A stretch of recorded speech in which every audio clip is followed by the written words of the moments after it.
Okay, let's call to order the city council meeting for April 12th. And before you do the roll call, do you have something you have to announce or are we past that now? Conduct the roll, please. Here. Here. Here. Vice Mayor Veros. Here. And Mayor Hudson. Here. Got our first 5-0 of the night. Please join me in the Pledge of Allegiance.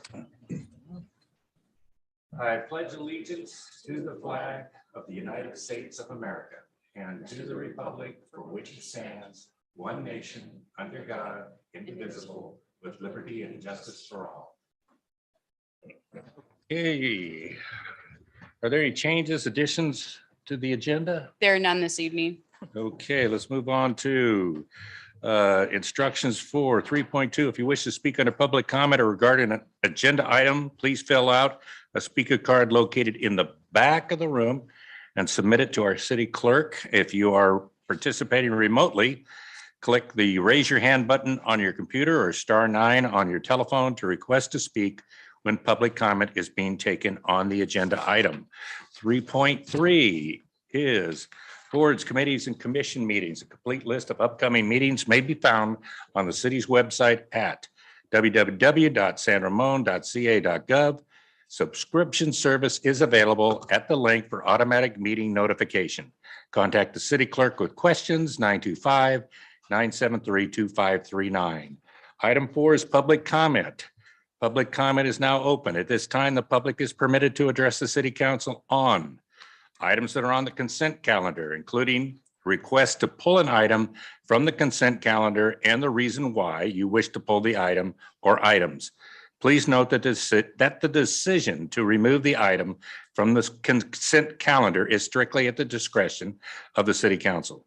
Also, requests for future agenda items. You may pull it for a special presentation item, which is under section 6 of tonight's agenda, or items that are not on the agenda and are within the city council's jurisdiction. Again, if you wish to speak under public comment or regarding an agenda item, please fill out the speaker card located in the back of the room. Do we have any speaker cards? Not for this item, we do not. Okay, anyone on Zoom that wants to? You do have 2 requests to speak on Zoom. Okay. The first being Patricia Boom. Patricia, you're up. I apologize. I lowered my hand on my computer and I thought that would keep me from speaking. I will now raise it to said, no, I don't wish to speak on public comment on another item. Yes, thank you. Thank you, Patricia. Who's next? Joyce Carr. Joyce, you have the floor. Thank you and good evening. Good I'm evening. Joyce Carr, a citizen here in San Ramon. I had planned to speak at the Planning Commission meeting, their April 5th meeting. I had planned to speak about the 2 5G towers that are planned to be placed near the new Primrose Preschool at the old Chevy site. The April 5th meeting was canceled, so I'm speaking tonight. I wanted to reiterate that parents need to know about these towers. One tower would be placed 320 feet from Primrose School, and the other tower would be placed 437.5 feet from Primrose. These towers are too close to the school. Towers can result in health issues such as cancer for children as well as in adults. We don't want to see here in San Ramon what happened in Ripon, California, when EMF towers were placed on school property. Children ended up with cancer and other health issues. Again, we don't want to see this happen in San Ramon. Please look carefully at this project. Thank you. It's better when you turn it on. Thanks, Joyce. Do we have any written comments that were turned in? We have no written comments for public comment, and that was the last request to speak. Okay. My apologies. We have one more call-in user. Go ahead. We can hear you, but we haven't heard you yet. Hi, can you guys hear me? Yes, we can. Okay. Yes, we can. I just want to comment on the budgeting process. I really feel that we should hire a professional company to audit ourselves. I feel that there are items that were not even placed properly. I'm not sure why overhead can become a revenue for our city. That is against accounting rules. I'm not sure what's going on, to be honest. I really advise the councils to please, for all these years that I have been listening to your meetings, I know the school district have done audit, even though the accountant didn't show up, and it was teleconferencing, but at least they spent the money and did auditing. I feel that we should be responsible to our taxpayers and that an audit should be in place. Thank you. Thank you. It's further speakers. Is that correct? We'll close public comment and move on to the consent calendar. Before we do, the request we had about the Primrose School, can we double check and see if there is a distance from the schools? I know we had it on like secondary generators, but let's just double check whatever the rules are. Let's move on to consent calendar. Items are considered routine in nature, are acted upon by the city council with a single action. Members of the audience wishing to provide public input may request by mail or under item 4, public comment, that the city council remove the item from the consent calendar. Members of the public may request that this item be removed from the consent calendar. However, the decision to remove the item is solely at the discretion of the city council. Okay, we'll move on. We have 5.1 through 5.7. Anyone on the council wishing to pull an item? Seeing no one, do we have anybody with a email request to pull it? Seeing none, what is the pleasure of the council? I'll move the consent calendar 5.1 to 5.7. And I just seconded it. Okay, we have a motion from Perkins, second from Sapar. Any further comments, questions? Seeing no discussion, roll. We don't have to do a roll call later. No. You just hit the little buttons. Okay, hey, I like this. Oh, no, it is the bottom. No, I'm looking up there. Oh, that's doing this. Yeah. She's just being tough on us. Oh, I was supposed to hit in vote. Looks like a 5-0 to me. It's all adopted. Let's move on to special presentation, the hit of the evening. I will introduce our, where is Steve Cox? Are you here? Stephen, you have someone to introduce where I can give him a proclamation? And I'll get on up. Thank you, Mayor Hudson and Council, for having myself and Gary Savell here tonight to receive the Arbor Day proclamation declaring April 16th Arbor Day. Gary Savell is the Public Works Maintenance Supervisor and the City of San Ramon Certified Arborist. This way or that way, put our bags like that. They don't mind. Okay, we have a proclamation of the City Council of the City of San Ramon declaring April 16th, 2022 as Arbor Day. Whereas in 1872, J. Sterling Morton proposed to do to the Nebraska Board of Agriculture that a special day be set aside for the planting of trees. And whereas this holiday, known as Arbor Day, was first observed with the planting of more than 1 million trees in Nebraska. And whereas Arbor Day is now observed throughout our nation and across the world. And whereas trees help to conserve energy by reducing heating and cooling costs, moderate temperatures, prevent the erosion of valuable topsoil caused by wind and water, clean the air, produce oxygen, and provide habitat for wildlife. And whereas trees are a renewable resource that provide us with paper, wood for our homes, and countless other products. And whereas trees in our city increase property values, enhance the economic vitality of business areas, and beautify our community. And whereas trees can be a source of joy and spiritual renewal. And whereas the City of San Ramon has planned an Arbor Day event and tree planting on April 16, 2022 at Forest Home Farm Historic Park, which fulfills the requirement for designation as a Tree City USA. Now therefore be it resolved, the City Council of the City of San Ramon does hereby proclaim Saturday, April 16th, 2022 as Arbor Day in the City of San Ramon. We urge all citizens to celebrate Arbor Day by supporting the proper maintenance and enhancement of trees in our community by planting trees as a means of conserving energy, gladdening the heart, and promoting the well-being of this future generation. Signed April 12th, 2022, by the worst signature I think I put on. No. Congratulations, Gary. Any words for the public? Oh, quick. Our paparazzi is here. Please. Take the microphone. Well, first off, I want to thank Mayor Hudson and council members. Basically, it's this kind of support and commitment behind why San Ramon has such a diverse and robust canopy for our residents to benefit and enjoy.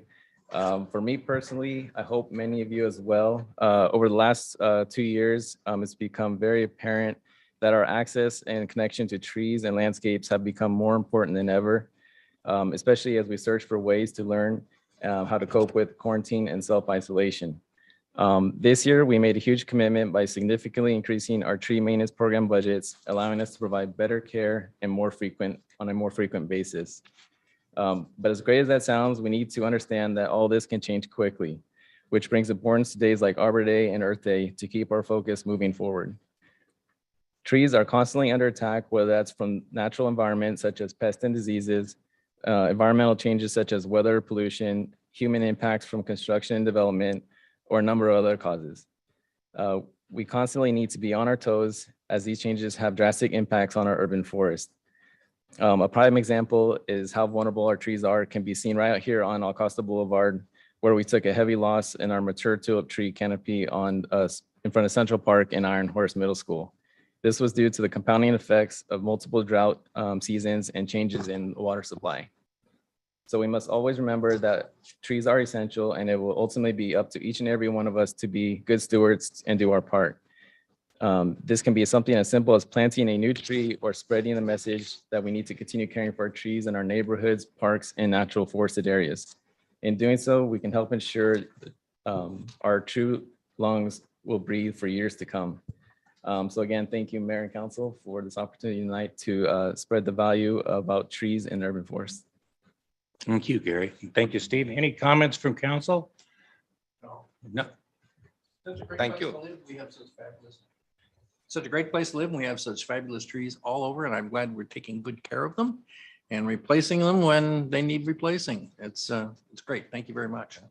Thank you for reminding us how important it is, especially during the pandemic and the self-isolation, how important it was to have our trees and be able to go out and enjoy our neighborhoods. So appreciate everything you do.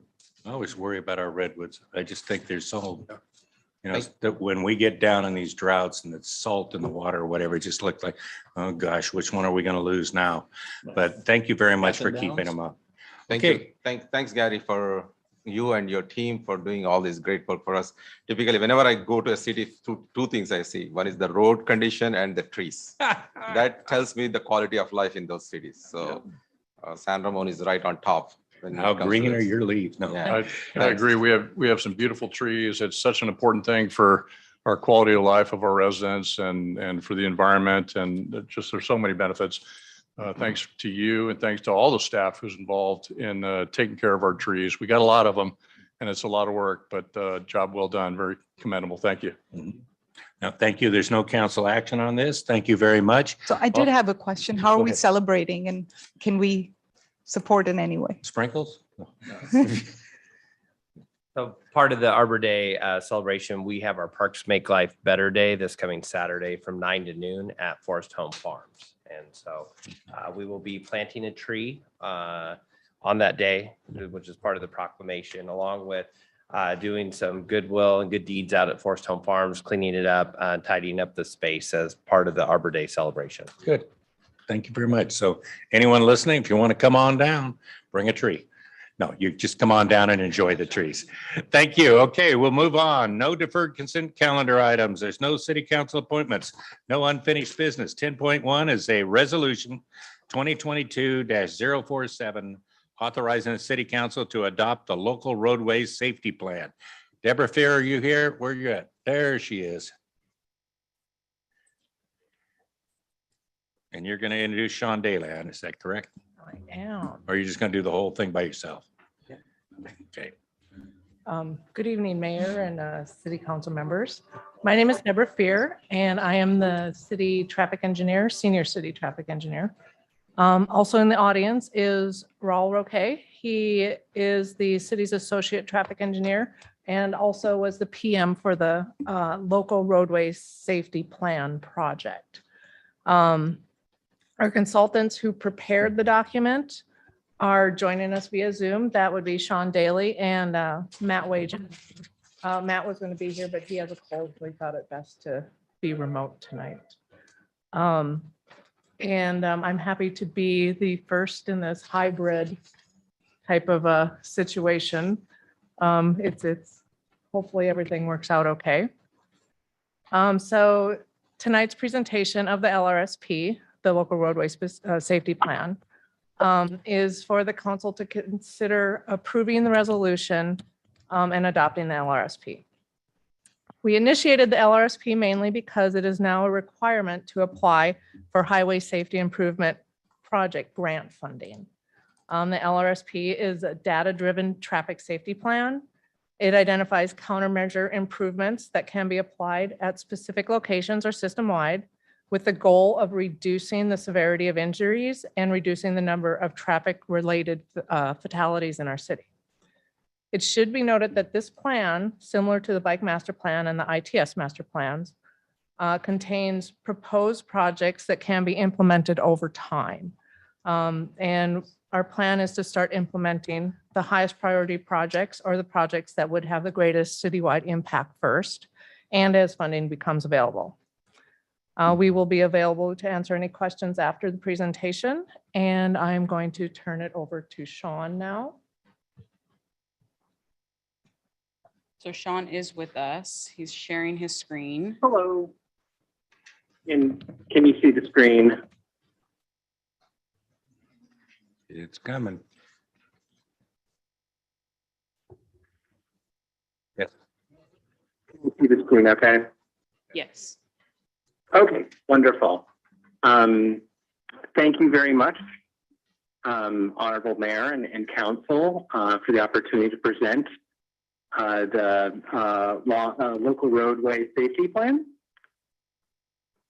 We were able to present to your Transportation Advisory Committee on March 17th, and they're a really great group and very sharp and very good feedback. So the agenda for this is really introducing these LRSPs and then to talk about citywide safety findings. And through that, we'll talk about the top corridors and intersections with safety issues, and then how we determined what are called countermeasures and prioritizing that. So those would be measures to improve safety. The local roadway safety plans have actually been around for quite a few years. They've really been promoted by Federal Highway Administration and the state of California, really for communities to take a proactive approach in reducing, most importantly, serious injuries. And this is through identifying high-risk locations through past collision patterns, what we call a collision history. And then to develop the most cost-effective long-term countermeasures possible that you can apply systematically. So those would be ones that identify very similar issues, and that could be replicated mostly within corridors that have the same types of issues.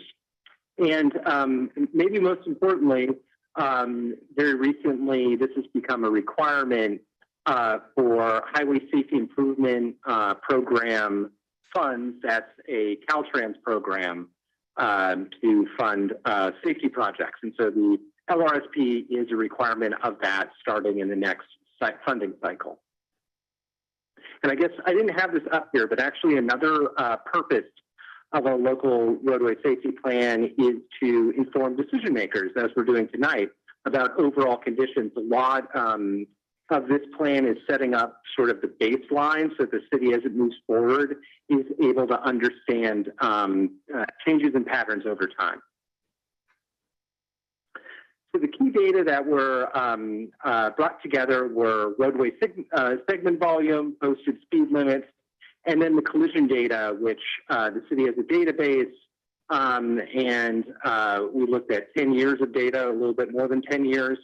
And there were a lot of different aspects of the collisions that were recorded, and that's what we used to analyze potential countermeasures. So the data itself, like I said, is a little bit more than 10 years. In that time, there were about 4,000 collisions recorded. And I will say there clearly are some minor ones that are not in that list, but since they are minor in nature, they're not as concerning. We're really focused on the major safety issues. And then we took this analysis to look at common characteristics among the collisions and at specific locations. Over the trend over that 10-year period really showed that top darker blue line are the total collisions, and they were trending down a bit. But that lighter blue line are injuries, and they trended up a bit during that time. With fatalities, of course, the worst possible outcome being a maximum of 2 per year in 3 of the years looked at, and in a couple of the years there were no fatalities. So that was good. The time of day of collisions really is focused on daytime because that's where the most activity is going on, but there were about a third occurred at night. And then in the PM peak hours, that would be the morning and the evening commute. Generally, I would say the rule of thumb for the amount of traffic volume is 10% during that time. And so this was a little bit higher than the traffic volume. So clearly a lot of more conflicts sort of elevating that issue. Vehicles are most commonly involved, of course, with other motor vehicles, but there were actually a fairly high amount of collisions that occurred with fixed objects. So those would be light poles or sidewalk furniture, or a really bad departure, maybe a building, but generally they're light poles or signs right on the side of roadways. 7% with parked cars. And then the next highest for conflict with bicycles and pedestrians, a little more than 3% each. So in terms of what the at-fault vehicle was doing right beforehand, half the time they were proceeding straight, and then as you can imagine, the next most common are making turns, with left turns being usually the slowest movement at an intersection being the next highest. And then a number of other moves, but generally it was vehicles operating in the roadway. In terms of types of collision, the most common ones were rear end collisions and broadside collisions with hit objects, again, coming up fairly high, and then side swipe. Thankfully, the head-on collisions, the vehicle pedestrian, they are lower on that list. Those tend to be more severe. The primary cause of collisions was unsafe speed. I will say that these tend to be a little bit judgment, because pretty much it's almost always a failure. Someone was going too fast and there was a failure to stop. But unsafe speed was a quarter, with a violation of automobile right-of-way being the next highest, improper turning, and then traffic signals and signs is also sort of a violation of those traffic signals and signs. In terms of collision severity, 60% were property damage only. And then the next most common, it's sort of a sliding scale as far as severity and the types of collision. The most worrisome, of course, are severe injury and fatal collisions. They were at 1.5% and 0.2% for fatal collisions in that time period. In terms of the injury collisions, this is a map showing where they occurred. Clearly, Crow Canyon and Bollinger, are the main roadways, and so that's where a lot of the collisions are occurring. The most use, it's really collisions are random events, but they are, of course, spurred by vehicle or conflicts. And so the more common those conflicts, the more likely a collision. The bicycle and pedestrian involved collisions actually were fairly dispersed in the city, again, in those corridors, but also on some of the other corridors that see more bicyclists and pedestrians. And in terms of fatal collisions, again, those corridors were heavily represented, but there were some fatal collisions on other roadways as well. So we then looked at collisions in terms of corridors and in terms of top individual locations in order to develop countermeasures and prioritize those. So The major corridor segments that had collisions, these are pretty much made up. Vast majority of collisions, 74% of collisions occur on 11% of the roads in the city. Sean, So let me they're put you on heavily hold a minute. concentrated on the main arterial Sean, we have, roadways. one of our council members has a question, and I don't want to get Oh, away sure. from that page before he asks it. yeah, I'm just trying to wrap around this number. So is this 2020 year? Which year we are talking about, or is it like? So how many the years? period was 2009 to 2020 for the collision data. One thing we did find, and you'll see in this table, that we have a 10-year rate, and then we had a 5-year rate, which was just 2016 to 2020, because we found that there were some changes in that time. And so when we ultimately prioritize collision locations to the states in the 5-year amount. Thank you, Sean. Thanks, Sean. Sure, no problem. So we have these characteristics of the corridors. Oh, sorry. No, you're Oh, good. I'm Keep sorry, going. that was just feedback, I think. So we have these characteristics of the corridors, and so we're able to identify issues in a more systematic way.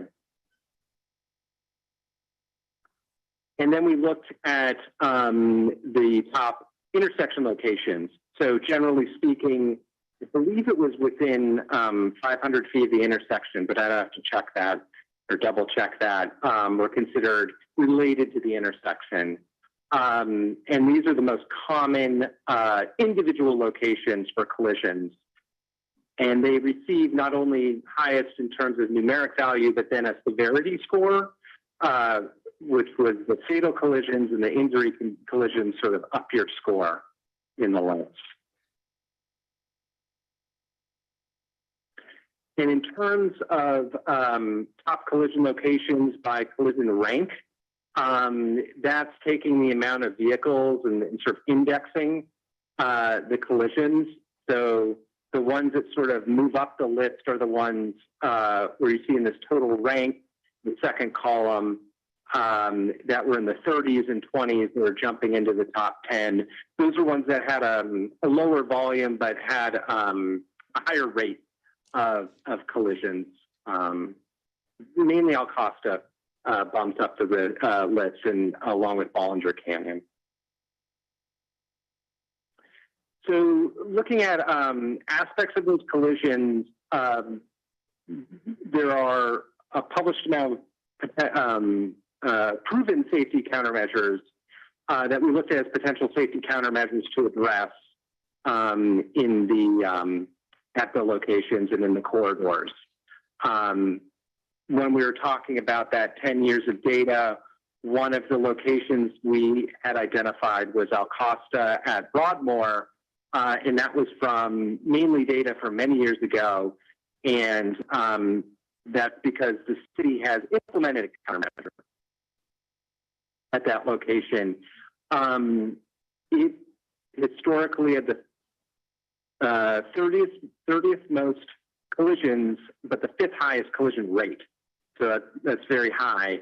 And they were very specific to right-of-way and violations and broadside collisions That was due to turning vehicles northbound to left predominantly. And the city implemented raised median with channelization, and that reduced conflicts and collisions went down. In terms of overall programmatic countermeasures recommended in this study, we looked at the top 40 locations in terms of collision severity in their rate, and also looked at the injuries and the types of injuries and if there are collisions involving bicycles or pedestrians. So overall, we identified countermeasures for 37 locations, calculated benefit, and really came down to 11 priority locations that were really ranked due to their severity. There are a couple of other criteria we use here, but it really came down to their cost effectiveness and the ability of the city to implement them in a short time period.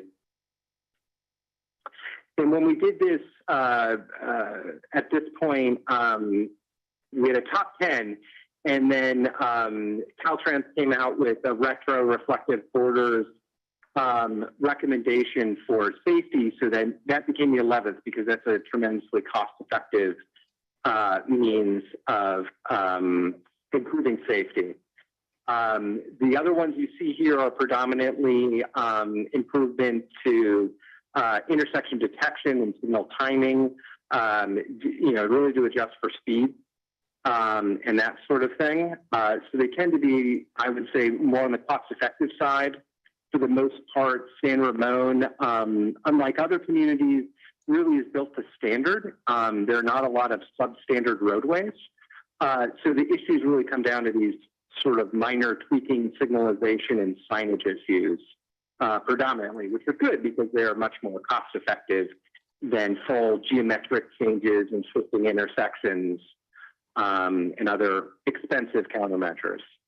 And with that, the presentation is finished and we're available for questions. Okay, thank you. Any questions of staff before public comment?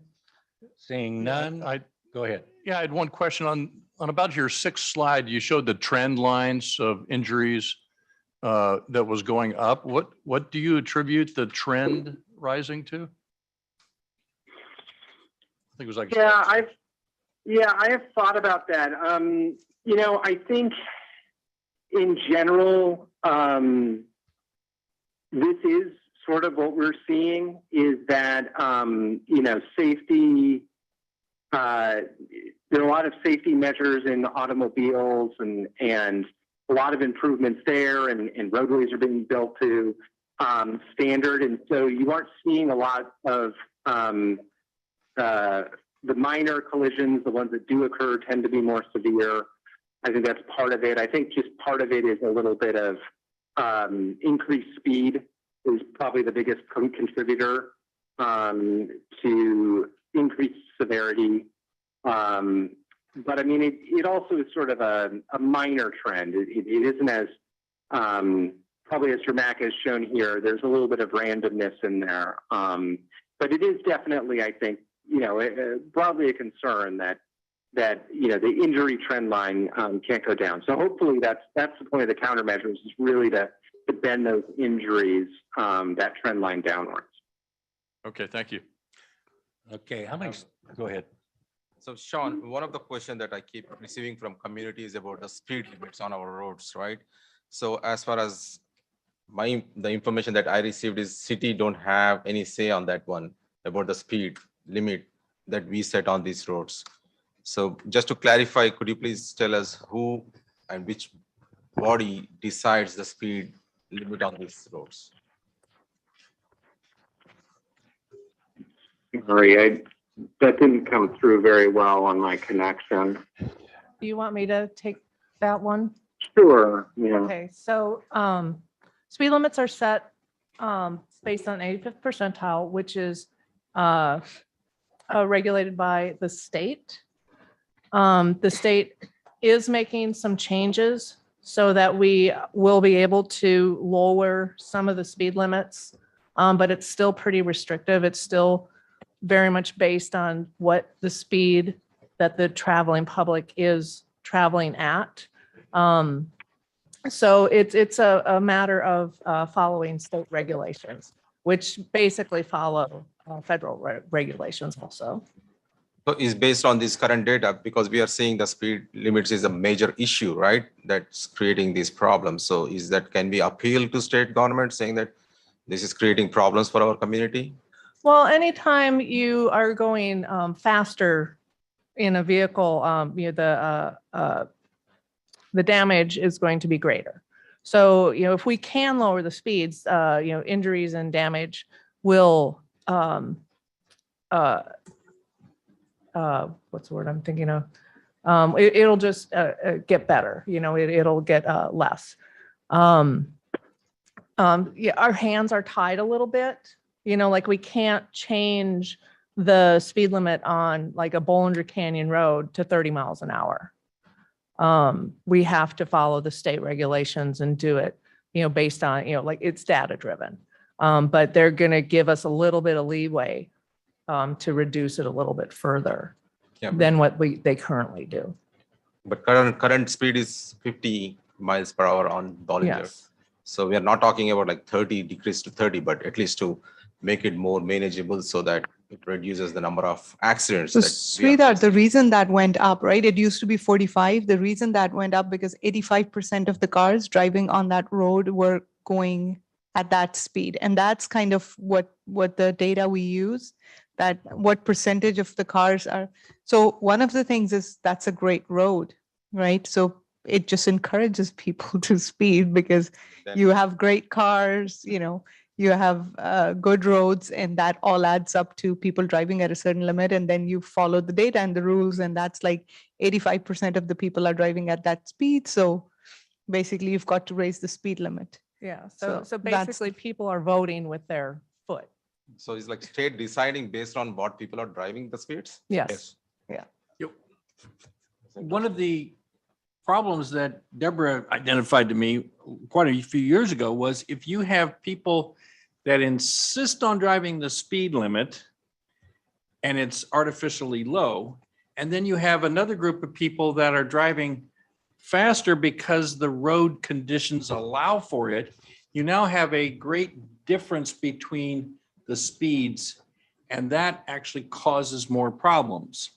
So if you get people all driving the same speed, you have fewer problems. And so you set the speed. The state is assuming that 85% of the people are driving at a safe speed, and only 15% are driving at an unsafe speed. So when the statistics show unsafe speed was a contributing factor, they were driving over the speed limit, not at the speed limit, unless the conditions don't allow for it. Yes, let me Heavy I'll just elaborate a little bit on the unsafe speed. I read all the collision reports, and some of the ones that have unsafe speed, they're sometimes going 5 miles per hour. The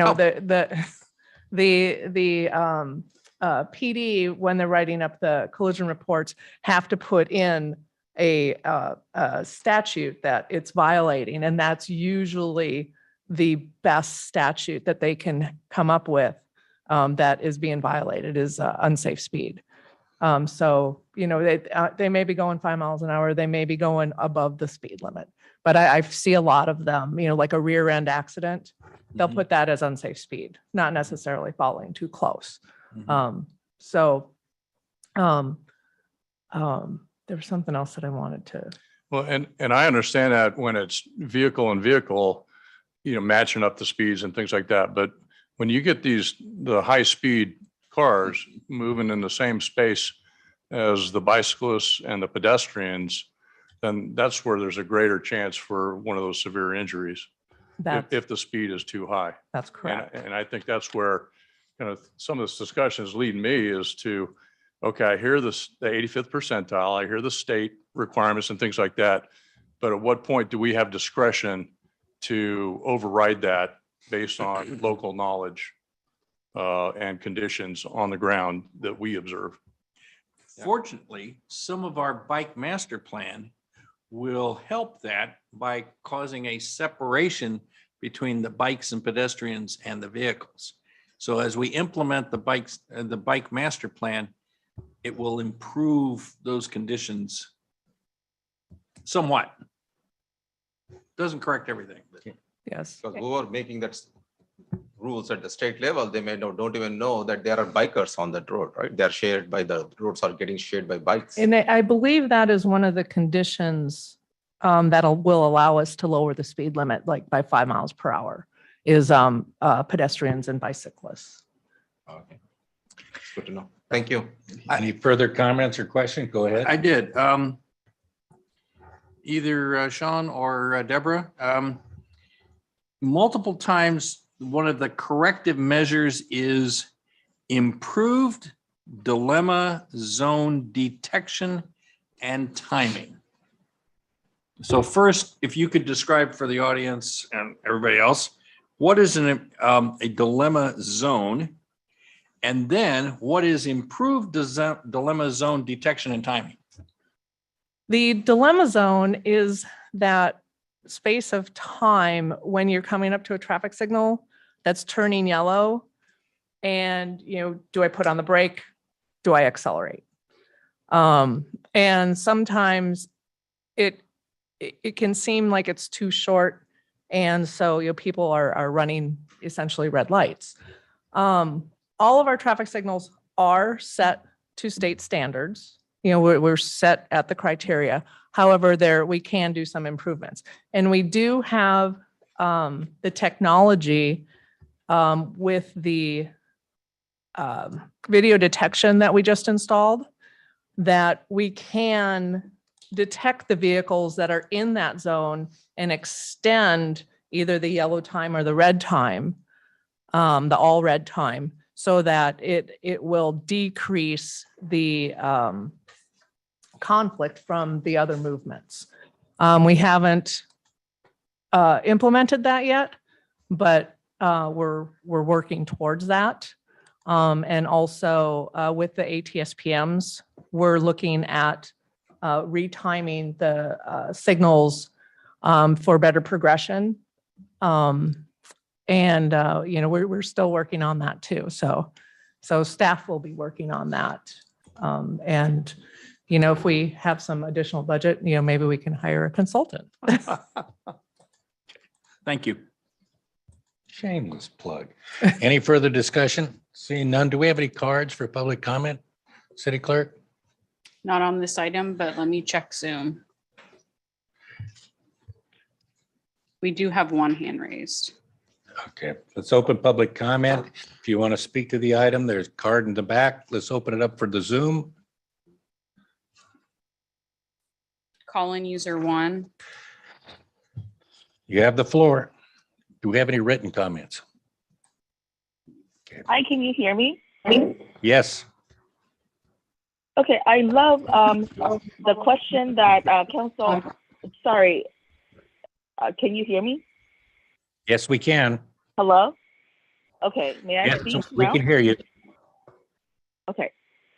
So I really appreciated the comment or the question that Councilmember Armstrong asked. What was the contributing factor to these collisions? And I find it kind of interesting that the presenter sort of was dumbfounded a little bit.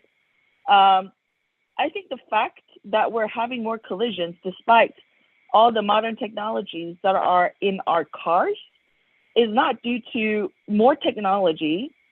I think it's due to human intention and arrangement.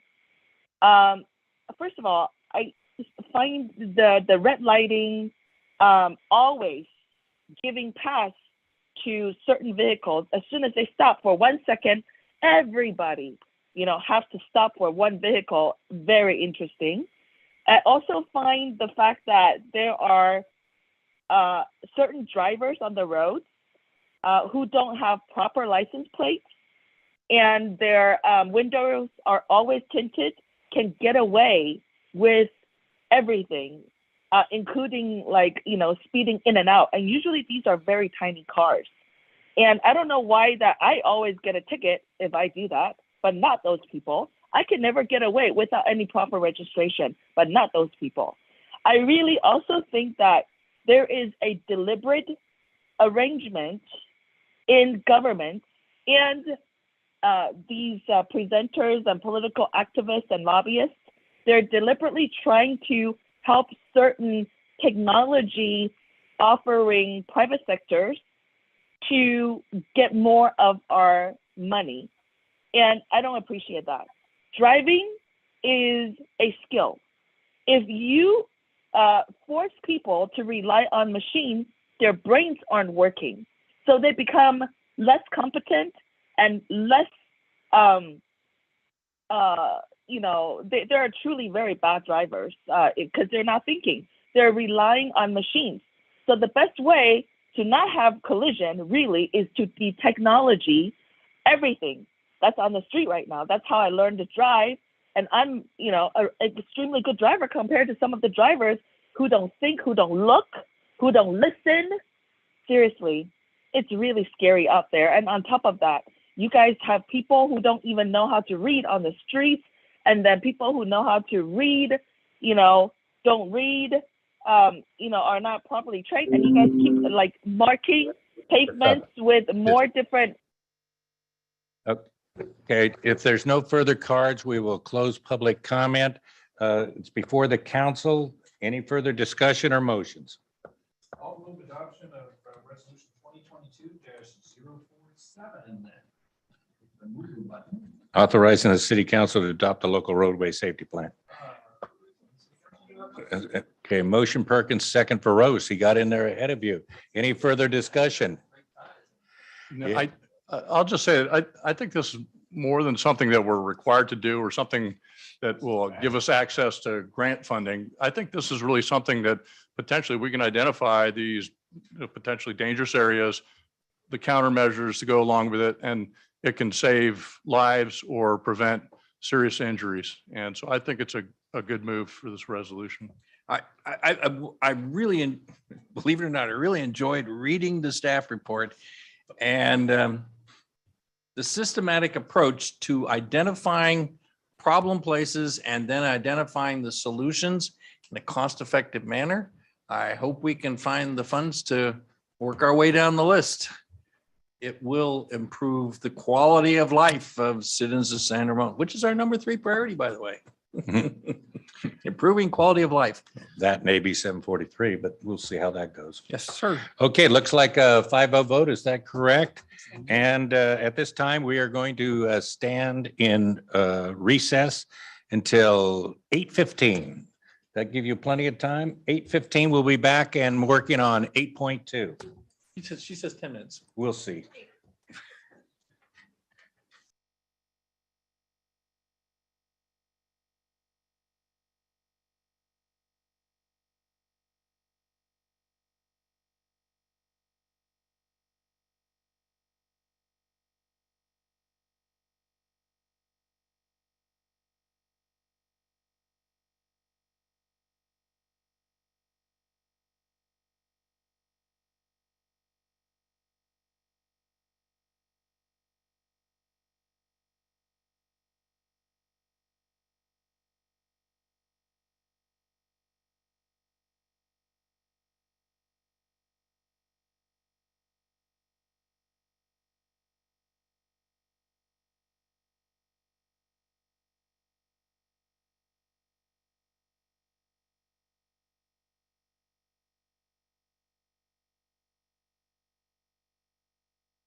You're live, Mayor.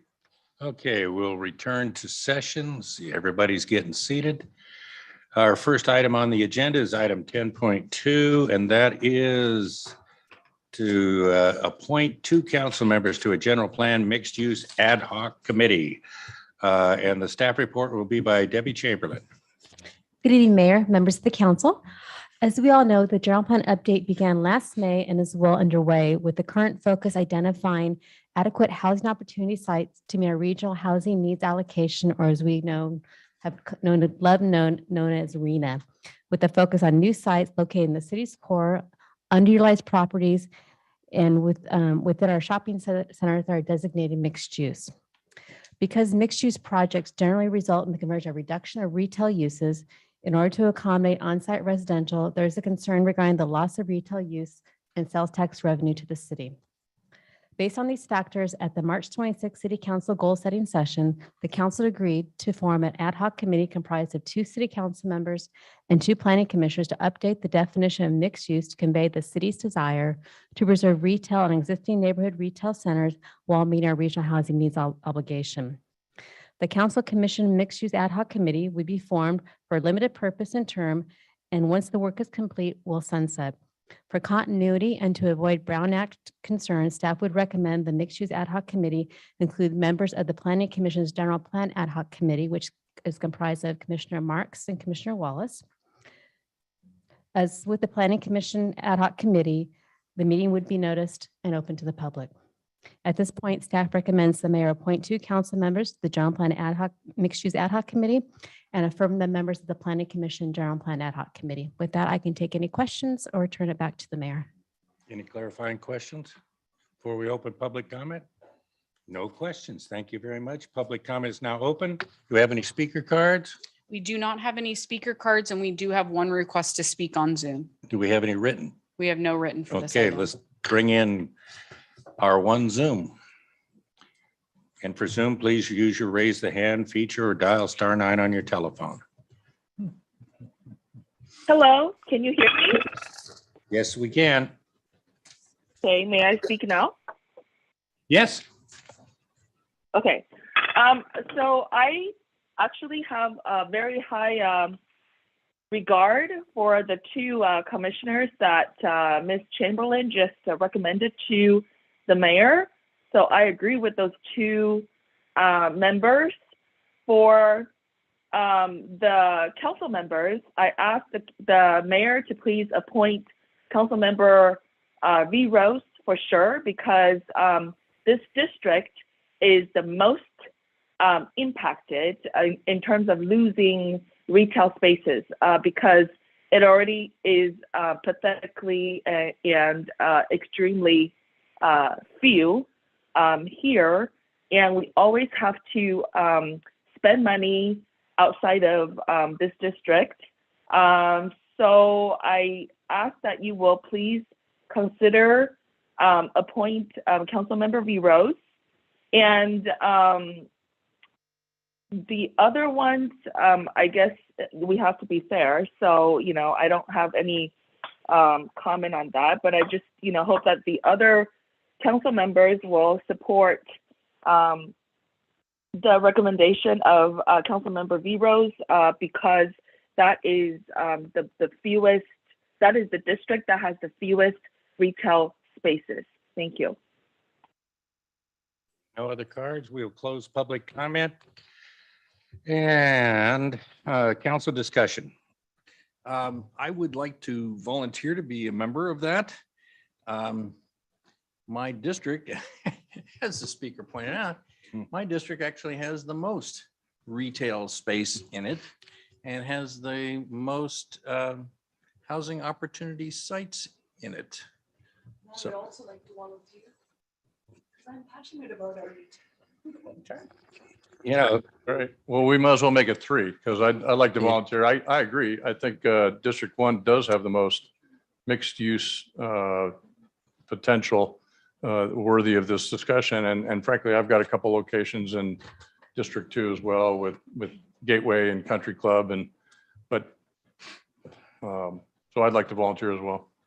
See, for my side, I don't have retail. That is a problem. And I need Well, to I fix think- it. But the I issue think is we have mixed retail. use, right? So that's why, especially with Dottie Valley Site Committee and all the things that going on, we need to get some retail in Dottie Valley, especially in the. We're all excited about this. Now you got to draw it from a hat. I don't have any problem with it at all. I'm appointing myself. And because I'm the only one that's been on the planning commission, I think 30 years, I may have learned something. But a large part of the problems are going to be the regional committees that I'm on also. And personally, I thought about it because when we were talking about it at the retreat, I had Mark and Scott on something on the policy committee we were doing. And I want to ask Sabina to be, because she's on the executive committee of League of California Cities. This isn't just about retail, folks. This is about mixed use and a lot of the problems that staff has to go through when we try to change things that just are not going to be legislated out. But I think actually, if I didn't know who was on there, I would have asked for Eric and Rick, because we appointed both of them. But I mean, Eric was with the in 1999, we appointed him for the when we did the general plan. I mean, it's nice. I can put all of you on it, but on this one, I can't shirk this responsibility. I'm going to put myself on this committee. So if you guys want to fight it out for number 2, or you want to draw straws or whatever, but everybody's got retail. Everyone has housing because there are so many new, well, just read SB8. Everybody's got housing.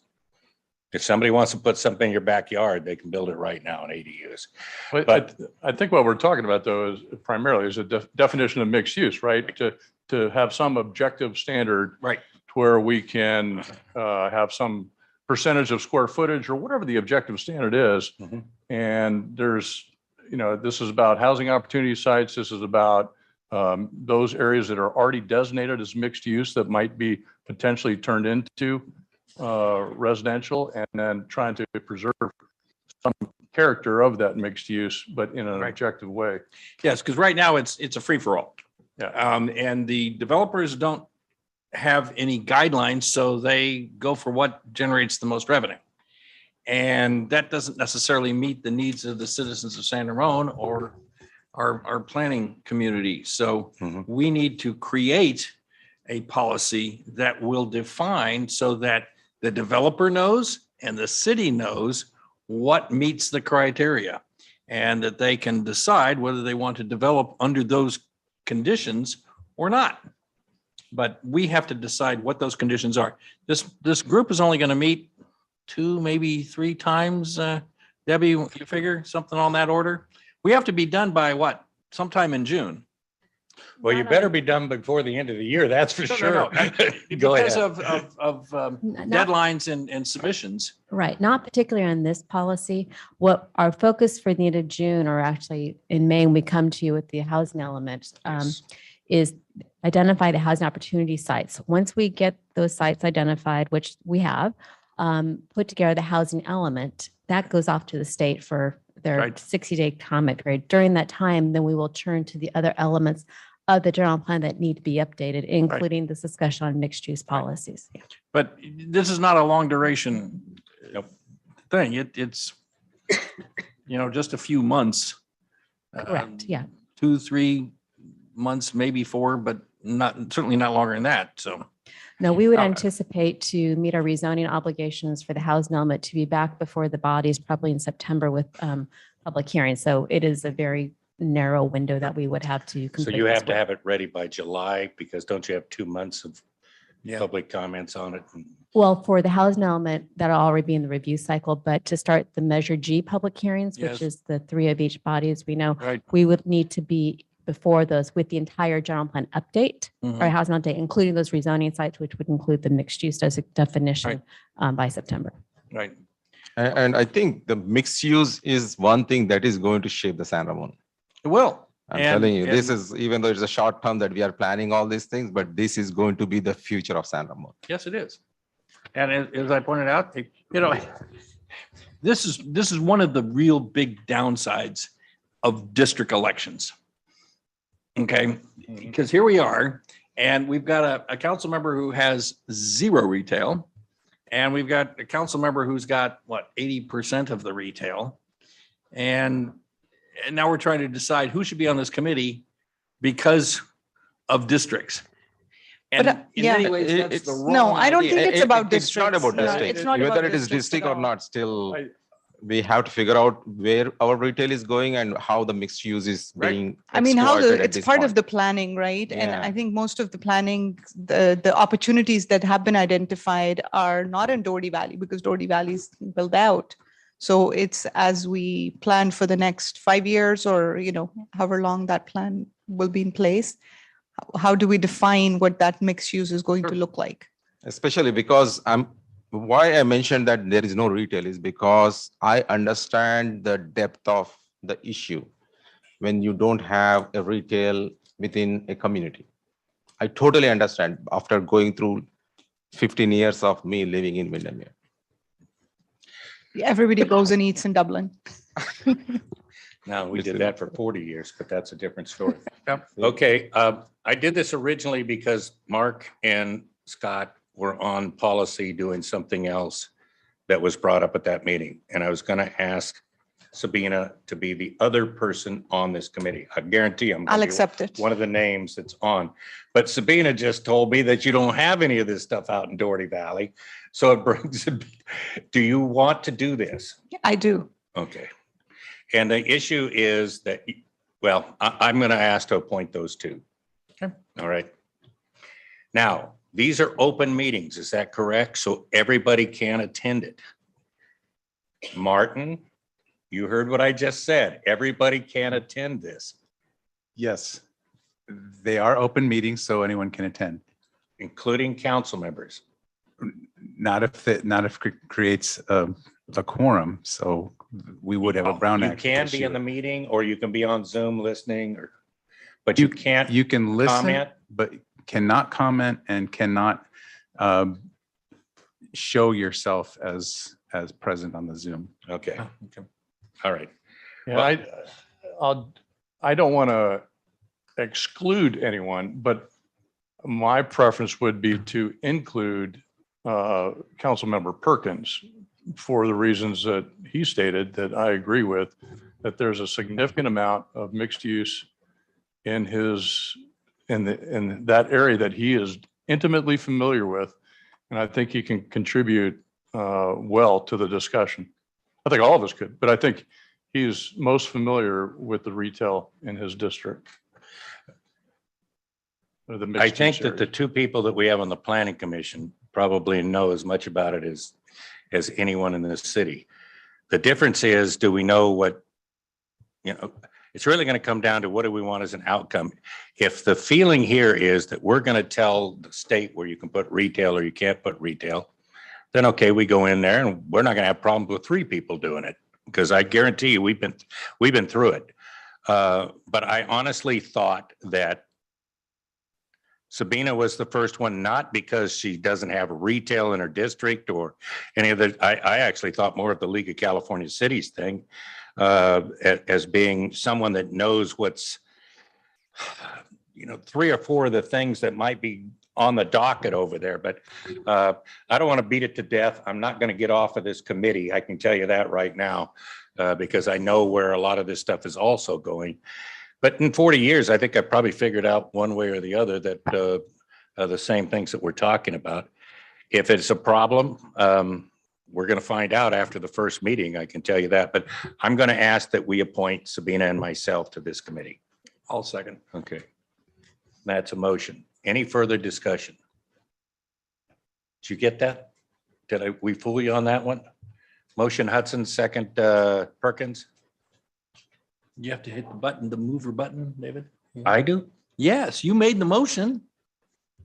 They never tell you anything in this place. You ought to go to the training. Go ahead. And now you don't have to vote. I know, but I did end it. Okay.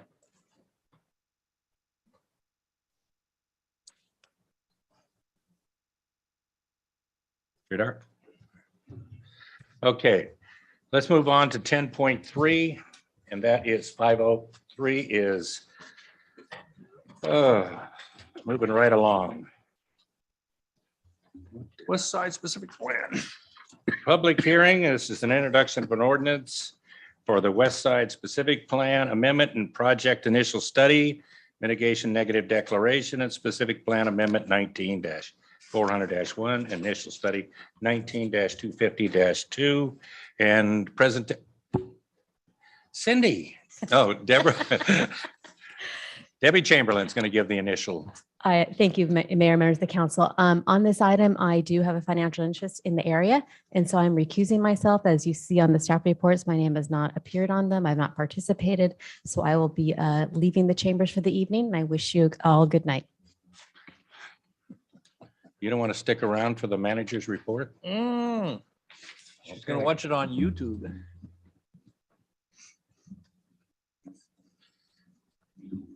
Cindy Yee has the staff report. Thank you so much. It's been a while, and so hopefully I'm not out of practice here. Good evening. I'm here this evening to introduce an ordinance for the West Side Specific Plan Amendment and the project's initial study / mitigated negative declaration. And so tonight's goal, ultimately, we're asking the City Council to conduct your second public hearing on the proposed West Side Specific Plan Amendment in accordance with Measure G. Open the public hearing, introduce the ordinance, waive the reading and read by title only, receive public testimony, close public testimony, and then provide feedback on the amendment and the CEQA document. We would recommend continuation of the City Council public hearing on the amendment and the CEQA document to April 26, your next meeting, and set April 26, 2022 as the date for ordinance adoption. So I know it's been some time since the City Council last saw the introduction to the project back in December 2021. So just to reorient ourselves with the location of the project area is the West Side Specific Plan, which the city originally adopted in 1989 and amended in 1997. It guides the preservation of development in about 3,300 acre area on the west side of the city. And the proposal by the applicant is to amend the specific plan to be able to facilitate the development of a senior assisted living facility on their property.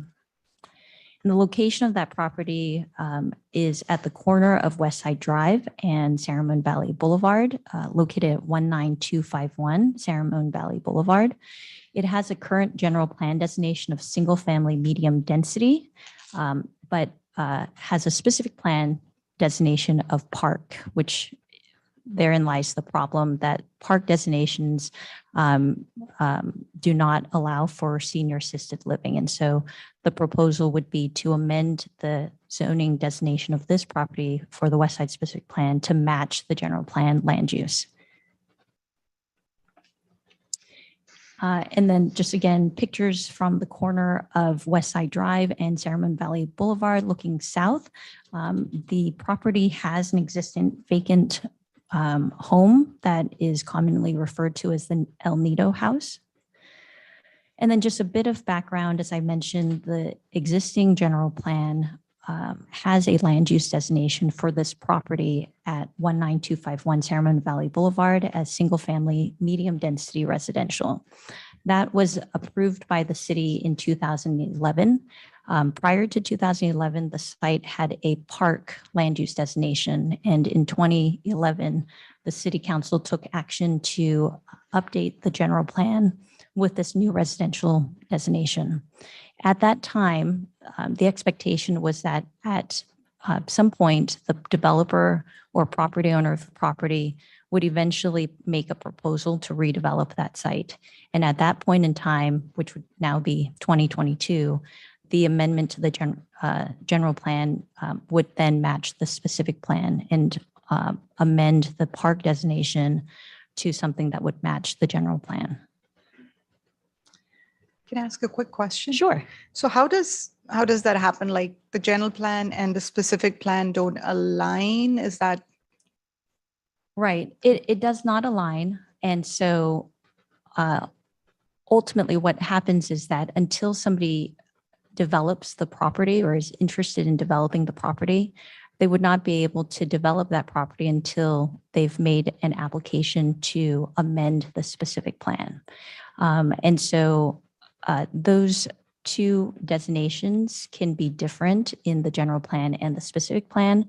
It just would limit the ability to redevelop that property until such time that they initiate an application to redesignate it so that it both matched.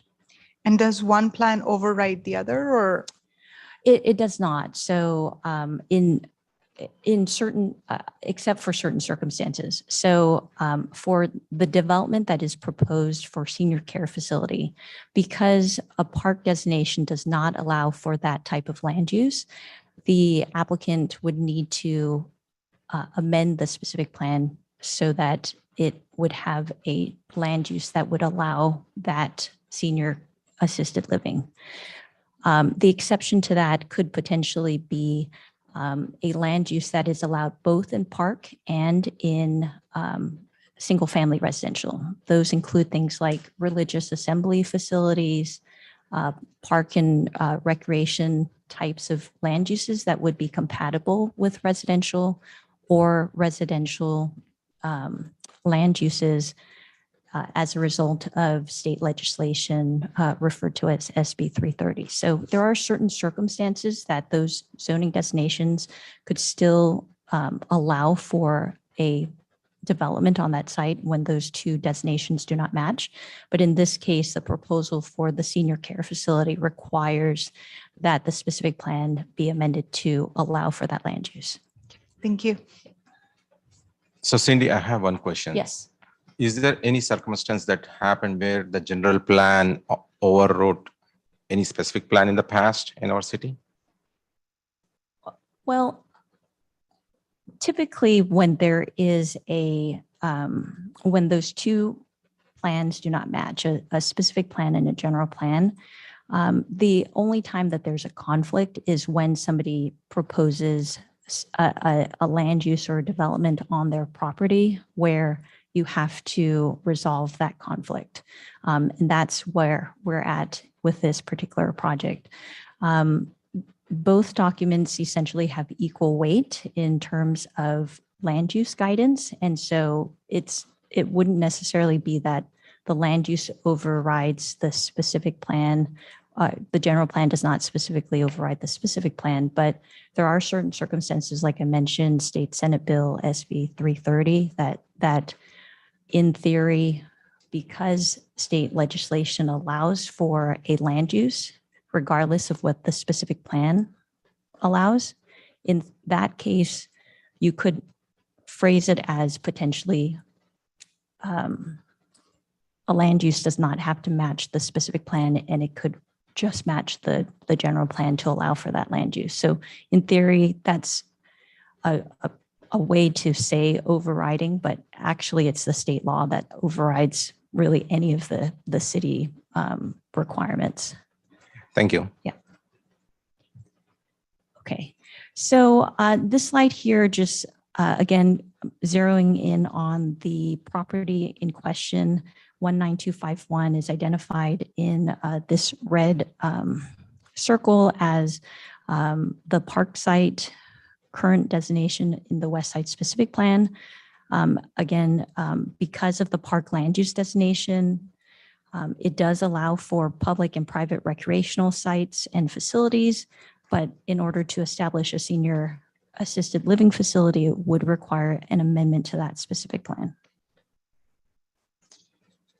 The project has two project processing tracks, and we've done a few of these in recent years in the city where when you have a specific plan amendment tied to a development application, we've been processing those applications on two separate tracks, which would require that because the specific plan needs to be amended before the project can be approved, we're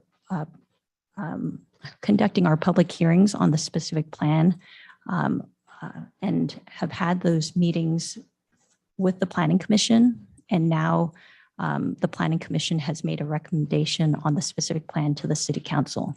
Once the City Council takes action on the specific plan amendment, that would then facilitate the ability for the site to apply for and approve a development application. Until that land use in the specific plan changes from park to something else, in this case, it's proposed as residential.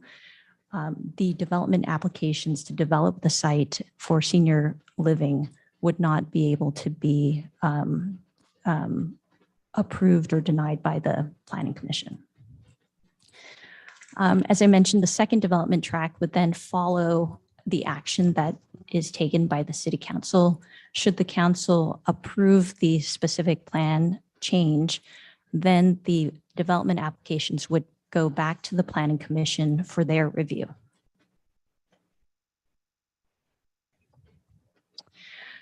So these next couple of slides just identify in bullet point the proposed amendment to the specific plan. In Exhibit 1 of the ordinance, you'll see the specific text that's proposed for changes to the specific plan. But in summary, there are going to be changes to the document related to the goals and objectives, to the policies within the community design section. There's some definition changes. There's changes to the development standards as it relates to lot coverage and floor area ratio. And then a change to the figure, which would, the land use plan figure from park to medium density residential to align with the general plan designation. There's also an additional policy recommendation that staff has included as part of this amendment, and that would be to add an inclusionary housing policy that would align to the city's inclusionary housing ordinance. That ordinance that the city adopted citywide applies to all parts of the city, but because specific plans have their own separate inclusionary policy, we want to add an additional policy that would essentially bring the West Side specific plan policies into conformance with the inclusionary ordinance that applies citywide. And does that mean 15% of it would be designated to the affordable housing? The way that the current city's inclusionary housing ordinance is written is there are different categories depending on the type of development and how large that development is. Generally, the ordinance has a provision that requires a 15% set aside with larger projects, where if there are 10 units or more, that there's a certain set aside of funding or units. And so there are a number of different policies within the inclusionary, but the basis of the inclusionary ordinance is that we would like to set aside with each new housing development a proportion of funding or units towards affordable housing.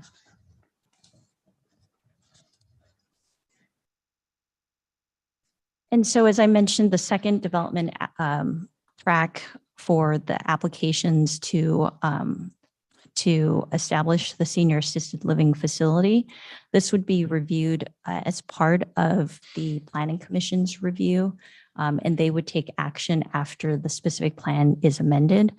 The proposal generally is about 28,000 square foot development of 84 beds and would be that particular building would be a new building and would have the preservation of the existing El Nido house on site. And so those two buildings would constitute the senior assisted living facility. That business would be able to operate through a land use permit in a medium density residential zone. There's also a request for a parking reduction for the senior assisted living facility. And those will be reviewed as part of the development applications with the Planning Commission. So just to, as a reminder, regarding Measure G, the city's local requirements for specific plan amendments requires that a minimum of 3 public hearings before the Planning Commission and City Council are required before action can be taken on the specific plan.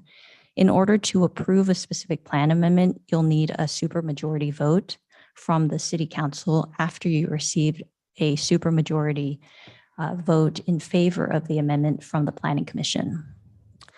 There's also, with any new development application and with the West Side specific plan amendment, a need to review the California Environmental Quality Act requirements, or CEQA.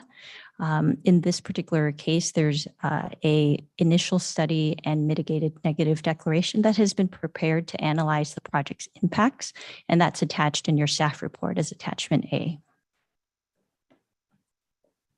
And this slide is just giving you a bit of background on the review process so far.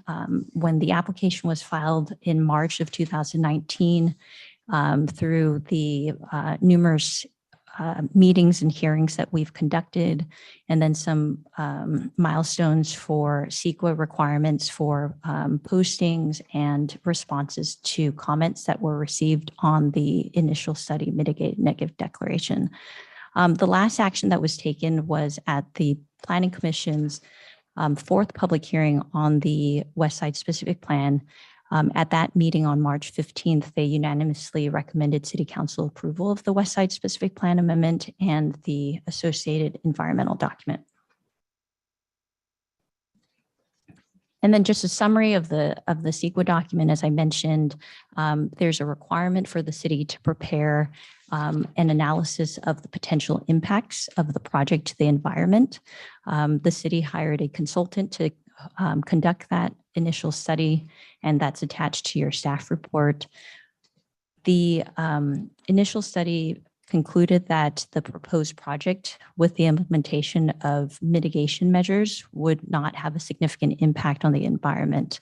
The applicant has agreed to incorporate those mitigation measures as part of their project. And so therefore, the mitigated negative declaration would be appropriate and meets the requirements under CEQA. There's also a response to all of the comments that were received as part of the 30-day posting period. The RTC memo is also attached to your staff report and just includes a summary of the comments received and the responses to all of those comments on the initial study mitigated negative declaration. And so again, just to recap tonight's goal, we do have the ordinance attached in the staff report this evening. We're going to continue to receive more public testimony on the specific plan and the project initial study. We're requesting continuation to the April 26th meeting, and if appropriate, adoption of that to set April 26th for the adoption of that ordinance. So that concludes my staff report. I know the applicant is in the audience, Sohail Siddiqui. He doesn't have a formal presentation, but he's available to answer questions as well if you have them of the applicant. Okay, well, let's do it this way. First of all, is there any clarifying questions of staff? I'm looking at council members and I don't see any before. I'll take a motion then for to open the public hearing. I move we open the public hearing.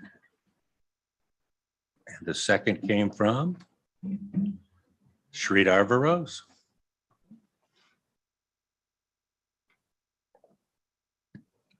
Five-oh. Okay, public hearing is open for public comments. Are there any speaker cards at this time? We do. We have speaker cards, a written comment, as well as hands raised on Zoom. We do have 4 speaker cards. in Let's do the hand. 4 speaker cards first. Okay. And how many written cards did you? We have 1 written comment that it's was the one that received we've for received. email that has Okay. been provided to the city council. We'll do the 4 live and then we'll do the Zooms. So who's the first one? Rajesh Shah. Rajesh, where are you? You want to speak? Yes, please come up to the speaker right here. Microphone right here, I'm sorry. And make sure it's on. Did you leave it? Good. My name is Raj. Yes, sir. And thank you for giving me the opportunity to present this with Can you hear me? Yes. Okay. So at this point, I mean, I'm with the community and I'm also trying to see that I'm against the project because with this 0.5 to 0.7 acres of land, this does not fit the area for the assisted living facility. So with all the community members, I'm still against with the project. Okay, that's it. Good. We like those short and sweet. Thank you. Who's next? Andrea Corey.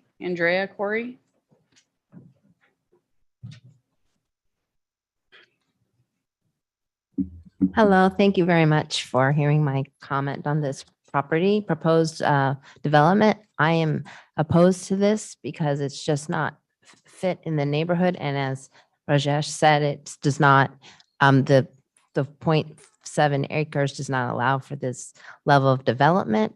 And in addition, this is a historic property and this specific proposed use, I believe, is not going to help to preserve the in the way it should be preserved and in a way being operated as a commercial property. And in the operations of commercial property, there are other ways that we could maybe have this property be more accessible to the community at large, because this is a historic property. And the applicant also had done a historical analysis of it, and it was deemed that it would be on the it's eligible to be on the historic registry and on the California registry, both nationally and statewide. So I just think that just the specific proposed plan is not going to be making that use of this property to be able to be available to the community. There's other options where this proposed a proposal for development could be made more accessible to the community, since this is very important to the history of San Ramon. I also think that the assisted living facility also does bring some additional concerns with security and traffic, because this as assisted living facility with a specifically with a memory center could potentially create some safety issues for the residents of that community if there were any people that did leave the property when this is a busy street. It's right on the busy street. So there's a lot of concerns from that regard, and traffic from people coming in and out to visit people that are there. And I personally had a relative that was in an assisted living facility, and there was a lot of traffic and lots of people going back and forth. So I do see that that could be a big problem, even though people do go and visit their relatives who are in these places. They want to see them, and it makes it hard for people to just the community is a residential community, so it's not exactly the right fit for this. Thank you very much. Okay, very good. Thank you, Andrea. Thank you. Who's the next speaker? Anthony DeAngelis.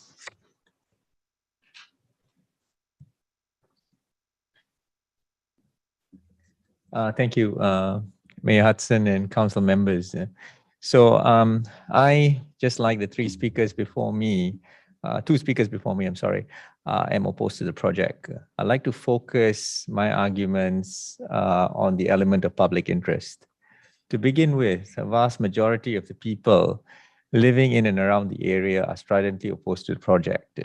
And I think this is most relevant as opposed to some others who are living a little further away, who on occasion have expressed support of the project. Second point would be that the Planning Commission, I would submit, had bent over backwards to accommodate the amendments to the project. And in doing so, they had set a precedent, a negative precedent, which is against public interests. And this is something I would urge the City Council to consider. The third point would be the matter of the historical element. Now, this has been positioned as front and center by the developer where the project is concerned. I would contend it's nothing more than a meaningless front for what is purely a commercial project.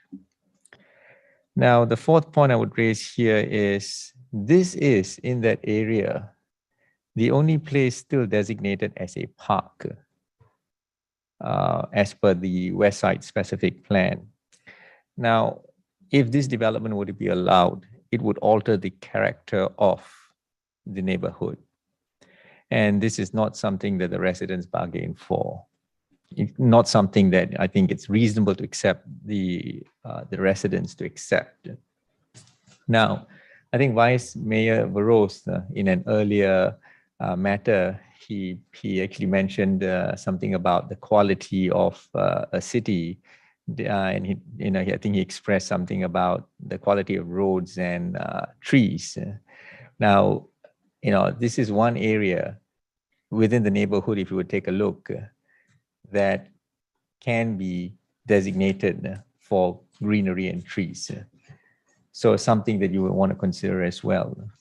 Now, there were those who suggested, if you just indulge me just a few more seconds, there were those who just suggested that if the residents were so opposed to this, which clearly we are, we should purchase the land. Now, that's quite an outlandish suggestion, because when the land was purchased by the developer, the designation was that of a park. There is no right of profit, I think, that's owing to anybody. You need to wrap up, Anthony. Yeah. With that, I say thank you. Okay, thank you. Who's next? Rajith Vijayan.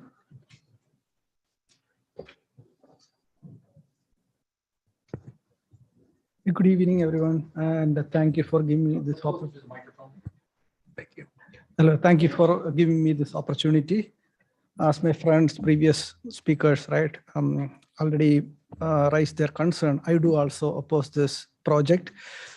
So myself, Bridget Vijayan, and I live right opposite to this property, the immediate opposite, and I would be one of the most impacted person if this project is approved. And I did attend the last 4 hearings with the public planning commission, as well as the combined city and planning commission meeting. And I did raise my concerns, including the safety and the traffic maneuver already happening, because it's a busy street, and the drivers, they are taking a shortcut or coming to our driveway. Myself and Rajesh Shah, we are neighbors. They come to our driveway to take a traffic maneuver to escape the traffic, and maybe especially during school time. And I have a small kid, and my neighbors also have small kids. They do play in the lawn. This being more busy, right? This will seriously, raise concern about the kids' safety who play around this area. On top of that, as Anthony mentioned, there is no park in that west side of San Ramon Valley Boulevard. We all have to take our kids across a busy street to go to Boone Acres Park or the one nearby, right? So we don't have anything. It would be great to have this kept as a park if it is possible. And one more thing that I want to call out, the applicant is not just looking to change the designation to medium density. In fact, by seeing the exception that he is requesting, like increasing the building area, plot area, and reducing the number of parking lots, that is going to take up more of the our streets for parking. It's technically he's requesting for converting from a park to a high density, not a medium density. I just want to call that out. It's very clear, and a building of such nature, high density, definitely does not fit in our neighborhood. If you look at that one, the characteristic of the neighborhood is going to highly, definitely change if this project is approved. So my humble request is not to provide approval for such heavy amendments. And thank you again for your time. Well, thank you. Thanks. Next. The next speaker is Patricia Boom. Patricia's here, or she's on the Zoom again, huh? Hi again, Patricia. Hello, Mayor, council members. I support the Planning Commission's recommendation on the amendment for this site in the West Side specific plan. As time goes by, changes occur, and it's appreciated that the Planning Commission is adjusting to change in the issues that affect existing plans. This change gives the developer the ability to actually save the Harlan House, something several of us have been attempting to do for a very long time. Thank you very much. Next, Greg Carr. Greg. Okay, yes, this is Greg Carr. First off, I cannot see a timer on my screen. It's at 2:55, but we'll let you know. Okay, thanks, Dave. Greg Carr, San Ramon resident. I've spoken at the Planning Commission meetings on this, and those short time amounts do not allow me or others to express objectively the reality of what's going on with this, because there are people who just don't want to face reality. So what I'm going to ask you, Dave and Scott, since the two of you are the longest standing council people and have a lot of experience that the other three do not, I asked you during the discussion period, because you have a lot more than 3 minutes each, to explain the darn reality to the people opposed to this project of conforming the specific plan to the general plan. Okay, why you want to do that, especially in light of SB 330. And then secondly, explain to them what SB 330 allows developers to do and the extra things that developers can do under the aegis of that law. And then explain to them, thirdly, okay, what it would cost to buy the property and to construct a park on it as a first cost, and then to pay for the ongoing annual cost for a small park that would only serve that area. And fourthly, I suggest that you have somebody explain the definitions of entitlement and the taking to these same folks so that they understand what's going on here. The applicant spent 3+ years on this process, and that is far too long to drag somebody through this expensive, time-consuming thing when all he's trying to do is construct a facility that would serve the community. So I'm in favor of conforming the zoning of the specific plan to the general plan. And I'm also in favor of this project. That's it. And have a good evening, all of you. Take care. Thank you, Greg. Call-in user 1. Call-in user 1.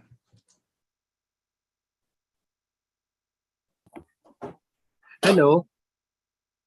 Hi, Yes. can you hear me? Okay. Yes, we can. So first of all, I have been to many meetings for this particular development. Timer. Can you hear me? Yeah, but I've got to stop you because you're down to 10 seconds. We need to reset. Go ahead, start now. Oh, still. Okay. So I have been to many meetings for this particular property, and I went from objecting it to supporting it with one condition. And in the beginning, I thought, it really may not be a good fit. But as I listened to the residents there and the developer there, I feel that the developer was very sincere. He was very patient. This has been many years that he's trying to develop this parcel. And he had listened to different residents there. And the residents there have their point. I understand. I'm also, a homeowner. I understand their perspective. However, I just want to say that, in Danville, we have many properties. They're extremely expensive properties. They're literally next to a graveyard. And then there are also, other properties in Danville that are literally next to not just one, not two, not three, but multiple assisted living structures. And their property values continue to grow. And as a matter of fact, these structures are even next to a school. And I actually think that I'm getting old myself. And I actually can appreciate these days why it would actually be beneficial for young people to see, what the cycle of life is. Having said that, though, I am concerned about water usage. Right now, we're in a drought, and I don't really know how our crazy governor is going to do. He's already been, tossing out news here and there that he's going to make us conserve. I don't know if that's going to come down to a point that we can't even afford what we have right now. So the condition for my support is that the city should do a careful study of how that's going to affect our, overall water resource. I don't think it's a good idea to make us hate each other because we don't have enough resources. So going forward, I'm a fair person. I will object to every single development based on water. If anybody can convince me that, by putting in that development is okay water-wise, I can support it. But if not, I can't. Thank you. Thank you. Who's next? Sandeep Dakras. Sandeep, you have the floor.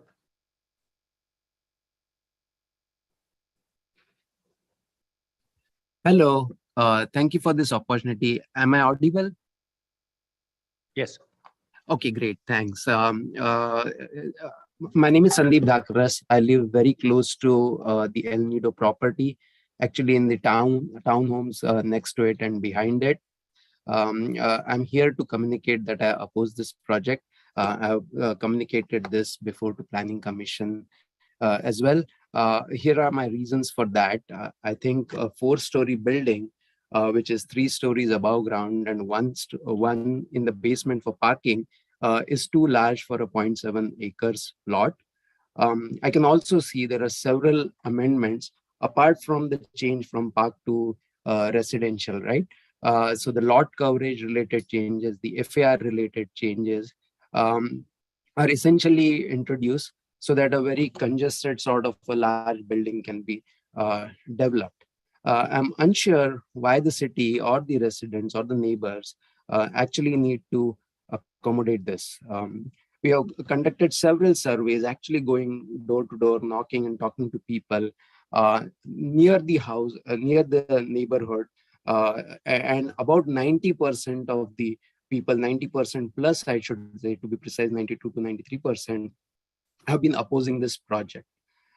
We have also ran an online survey. Now, obviously, it's an online survey, so there will be a lot of people in the neighborhood, but some from outside. But there are 1,200 plus people opposing this project. And I don't have the precise numbers, but we can share that as well. There was a topic brought up about saving the house, the old historical Harlan house. Obviously, there is an attempt being made to save the house, but the modifications applied to that are significantly high. So I don't know how it will allow us to retain the historical value. I acknowledge that historical society is approving it, but I'm raising my concern any which way. Lastly, somebody brought up the point of a lot of time has been spent, and I think that cannot be the reason to just simply go ahead and approve the project, right? We need to do what is right for the neighbors. We need to do what is right for the community. Thank you. Yeah. Next speaker, please. Iqbal Rashid. Rashid, you have the floor.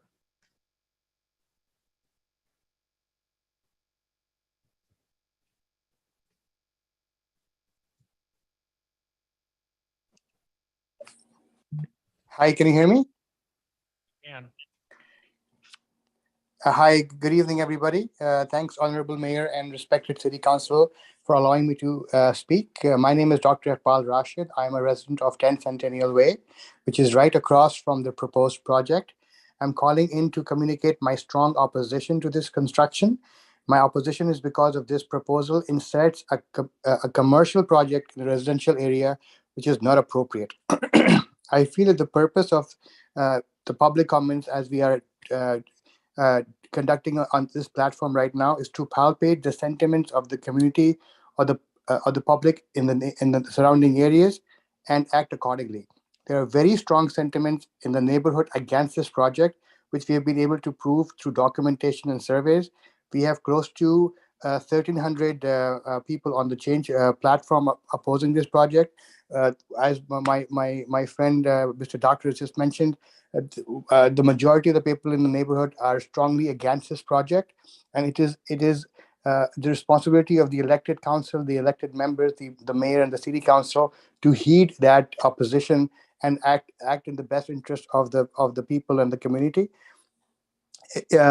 Supporting this project will result in a lot of grievances in the neighborhood and the surrounding areas, and may trigger a political backlash. And I urge this council to side with the people and stop this construction from happening. Thank you very much. Thank you. Next speaker, please. Esme. Hi, thank you for the opportunity to speak. I am a resident in the neighborhood. I have been in this area for 10 plus years. I am absolutely against this development for many reasons, as have been discussed by the previous speakers. One of my main concerns is the traffic in this area. It is already dangerous just on the corner of Alcosta and West Side with the school traffic in the mornings. I almost get hit on a weekly basis just trying to get to work. It's a big concern. There's a lot of children in the neighborhood that have moved into the neighborhood that are going to be affected by this, with traffic, parking being taken away from the streets if they amend this. I do not believe that it is a fitting development in this neighborhood. Even single family homes would be more acceptable, but what he is proposing, I think, is unreasonable and would be negligent for it to be approved. I appreciate the fact that the man has been battling for 4 years to get this approved. He's had that privilege. Us as residents were not given that opportunity to fight this or to voice our disapproval until the last minute. So I hope that you hear the neighbors. I hope that you hear the residents and reconsider or consider not approving this. Thank you. Next speaker, please. That was the last request to speak. Wow, I thought we had a lot. Surprised? Okay. We've got an open public hearing. There's no other. Does the council want to close this hearing so we can get on to Mayor, discuss? before we close it, we do have an additional hand raised on Zoom. Oh, okay. Last minute check-in. Who's that? Go ahead. Harry G. Hi, can you all hear me? Yes, we can. All right. Sorry, I raised my hand so late. I'm actually traveling away on business, but this is so important that I am calling in. I do want to raise my objection to this development. I am a longtime resident within the area. I walk, I cycle, I run past this property almost every single day, and it really just worries me what the plan is with this property. I think it's important to understand that we are not here today to really discuss the legalities or the pros and cons of having an assisted living facility there. It really is about the amendments to the West Side plan. So it really bothers me, and I really wish people would get a life, stop threatening the residents with SB 33 like Gregory did, and really asking you, Mayor, and other councilmen to really educate us on what it is. We're well aware of what SB 33 is. We do not want this type of facility or anything like that within our neighborhood. It's our neighborhood. You really need to heed the residents. You really need to heed the concerns of the residents and really understand why we are so opposed to it, which I think that is what is lost to the developer and all his supporters. Thank you. Thank you. Okay, no last minute hands now. We have one more, Harish. Okay, one more. For those in the audience, if you would like to speak, please raise your hand now.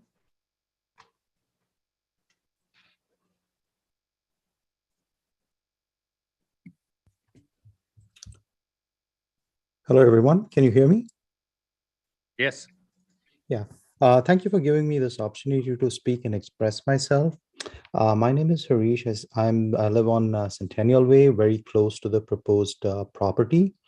And I oppose this project for all the reasons that my neighbors and others who have spoken before me have laid out.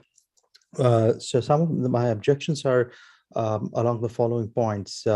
One, this is a commercial property, and the scale is it's just too large. I mean, it's the density is very high.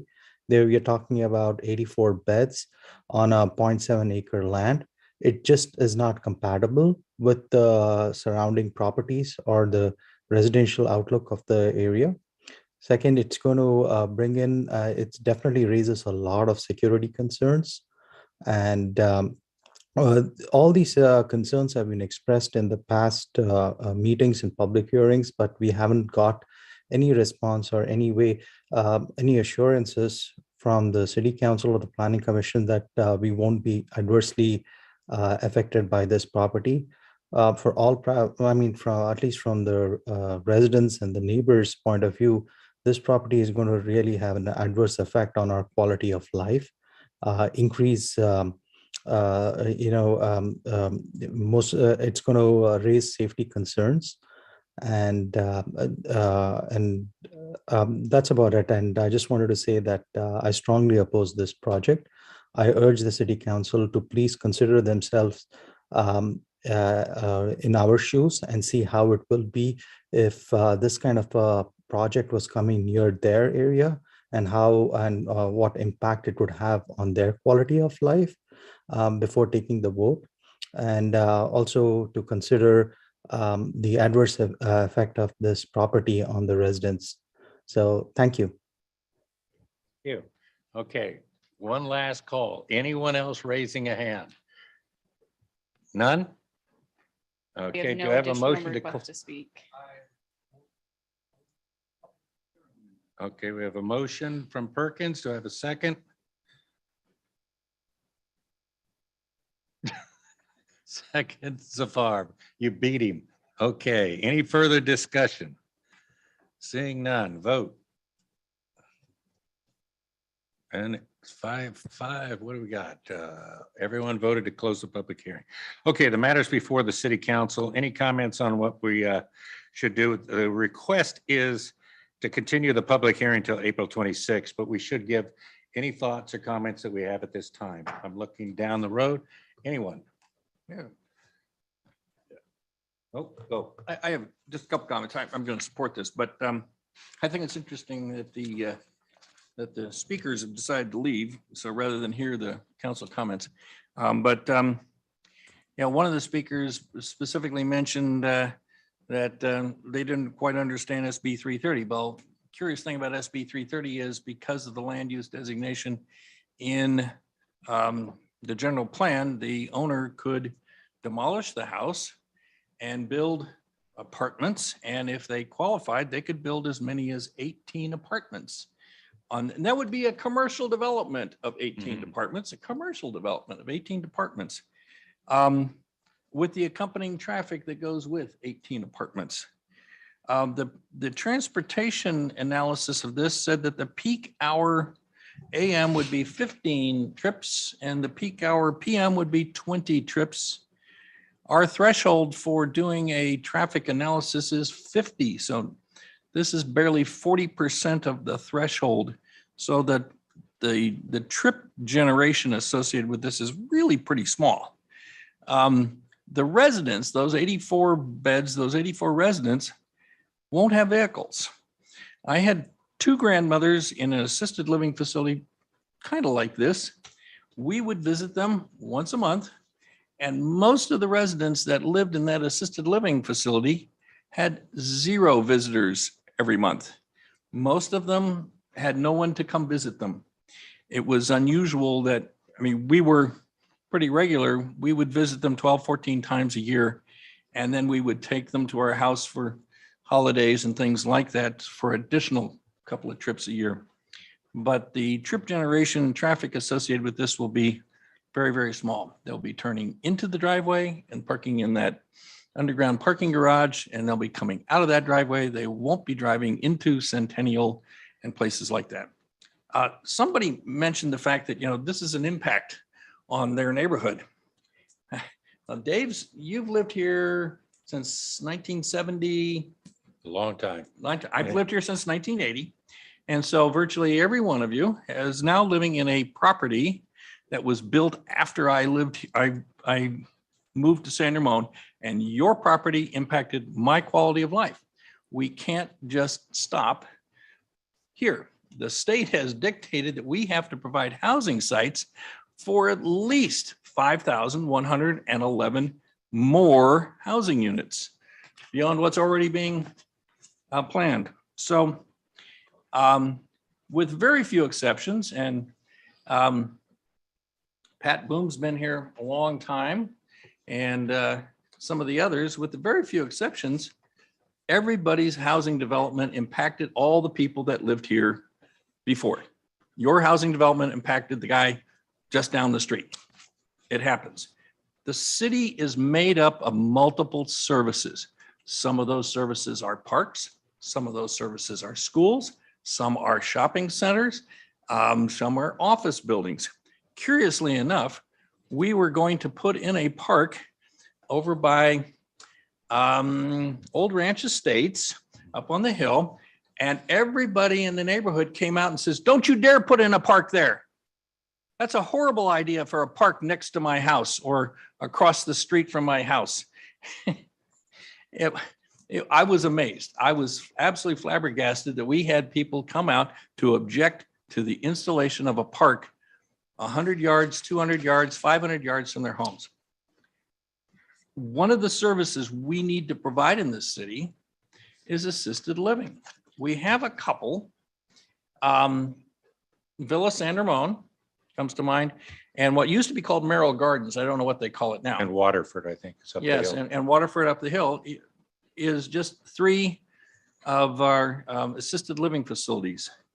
And Mr. Siddiqui has thoughtfully proposed a way to not only retain the El Nido house, but also provide assisted living for 84 potential residents. That could be your grandparents or your parents. That could be, it could be me one of these days. But the fact is that he owns the property. He would probably get a lot more screams, but if he decided to just flat out take a thumb and push that building and watch it collapse, he could. There's nothing that I know of that would prevent him from doing such a thing and building 18 apartments on that property with waivers and accommodations, and he could take his setbacks down to practically nothing. He could say, you know what, I'm only going to put in 1 parking space for each apartment instead of whatever we normally have. And so I think this is a good project for this space. Yeah, I cannot tell anybody that the impact is 0. You can't, the impact today is 0. The impact tomorrow, or should this go through, will not be 0. But I don't find that a senior assisted living facility is you ought to talk to the people who live across the street from Cal High, or live across the street from an elementary school, or live across the street from Athen Downs, or Boone Acres Park, or any of those. They have far more impact than you will ever see because they live across the street from a school or a park. This will be minimal in its impact. I know you're probably in your mind disagreeing with me right now, but I assure you, we also had a huge objection of people who didn't want to have the police department move in across the street. Captain Denton Carlson back there is nodding his head. Oh, and the chief back there nodding his head. Yes, and you know what? If you ask those people today about the impact of having the police department move across from them, and they came to every single meeting and told us all the horrible things that were going to happen, that we were going to be releasing child predators and drunks and burglars and murderers right out on the street right there.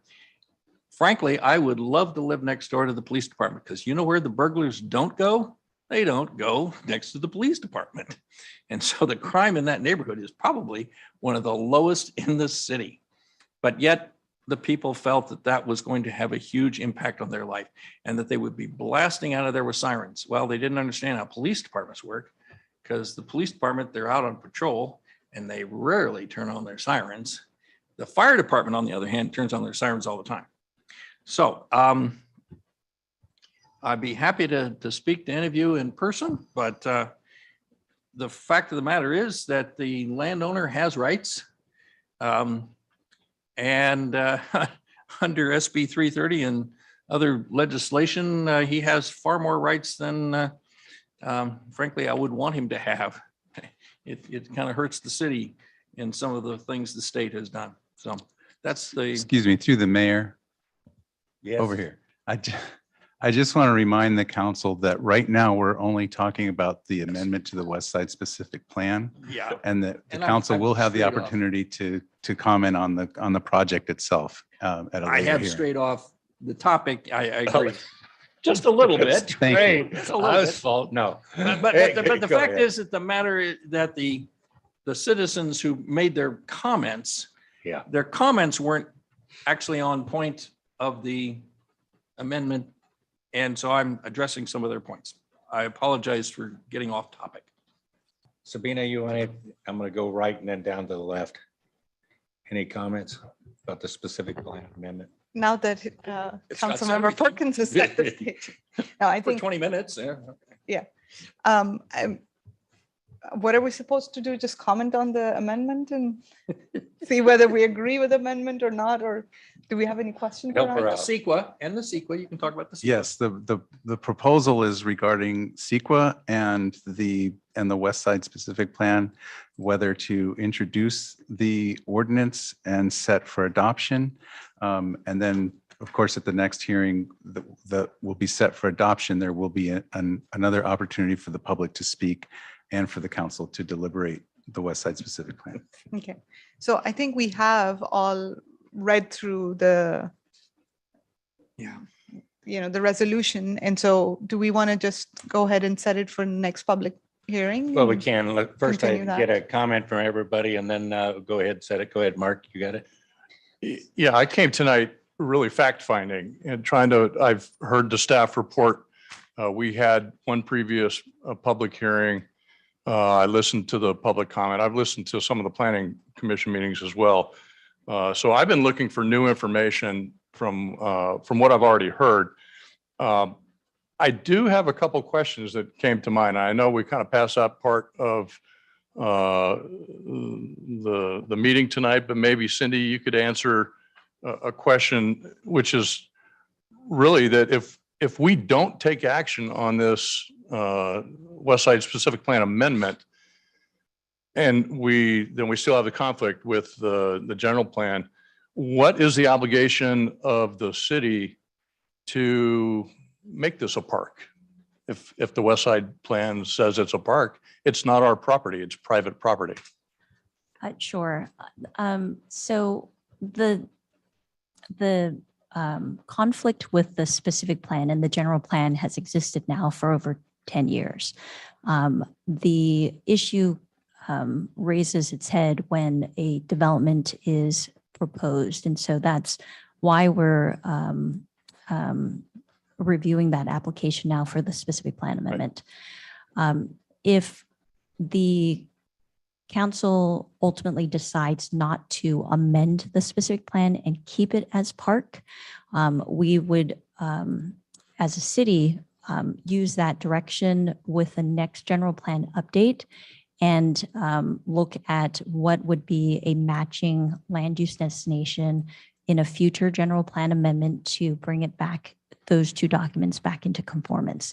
There are some limitations because of SB 330 on changes to land uses that have been established prior to 2019. And so there are some limitations with that, and whether or not the city has the ability to update the general plan to be a park destination. So there are some limitations there, but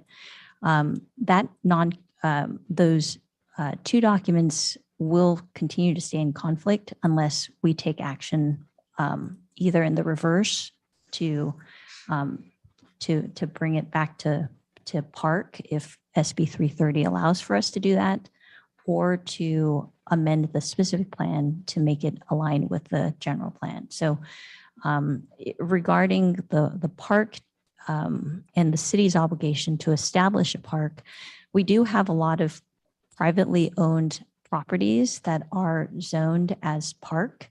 The park designation does allow for land uses that could potentially be of a commercial nature as well, as I mentioned, private recreational facilities and that are aligning to park designation, religious assembly uses. A number of land uses still are allowed in a park designation. So it doesn't prohibit the development of the site for uses that are allowed by that zone.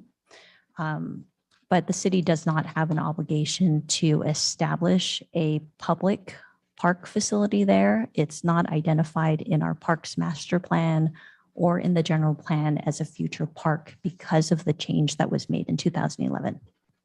Okay, and so it's really still the prerogative of the property owner at that point, if we don't approve the West Side specific plan or redesignate it as a park in a general plan at a future update or something like that. That's correct. Okay. I guess I did have another question. We're going through a West Side specific plan amendment process right now. Are there any other properties out there in the West Side specific plan area that might potentially have to lead us to do some kind of an amendment in the future? There will. Some of the properties that come to mind include the property referred to as Big Canyon or owned by the Laborers Union that has a designation in the general plan as a residential site, but in the West Side specific plan does not identify it as residential. And so there are situations that exist in the general plan that do not align the land use in the general plan to the West Side plan. I referred earlier to figure 4-1, and you can see that that figure is a bit illustrative in the sense that there are no property lines that kind of dictate where those land uses are. And that was just a matter of when the plan was adopted and amended in 1997. They did not establish specific parcels to that degree of definity. And so it's sometimes because it's illustrative, it can be up for interpretation. And so we've seen that with previous projects that have come through the city in the 90s. We haven't had much development in the West Side area since 1990s. And so we haven't really had this issue present itself in front of the commission or council before. Okay. And then final is probably a yes, no. Under the current general plan it's single family medium density, right? Residential. Isn't residential care facility for elderly an allowable use under that land use designation? So the general plan land use allows residential as a defined, a definition of that land use. What dictates the ability to establish a business like senior care facility is really the zoning ordinance.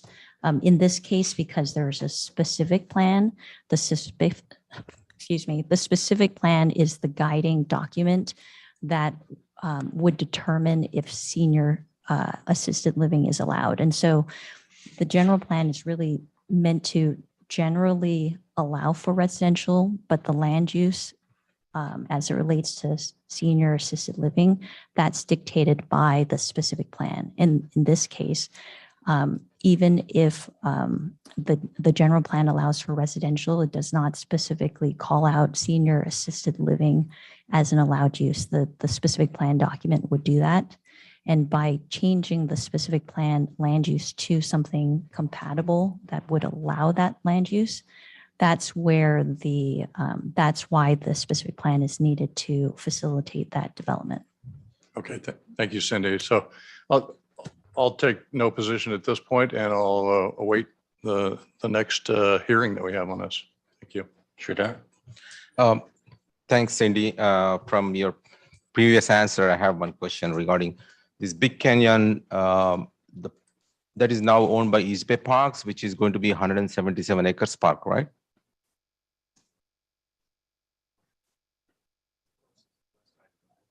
Close to the. Oh, okay. Oh, okay.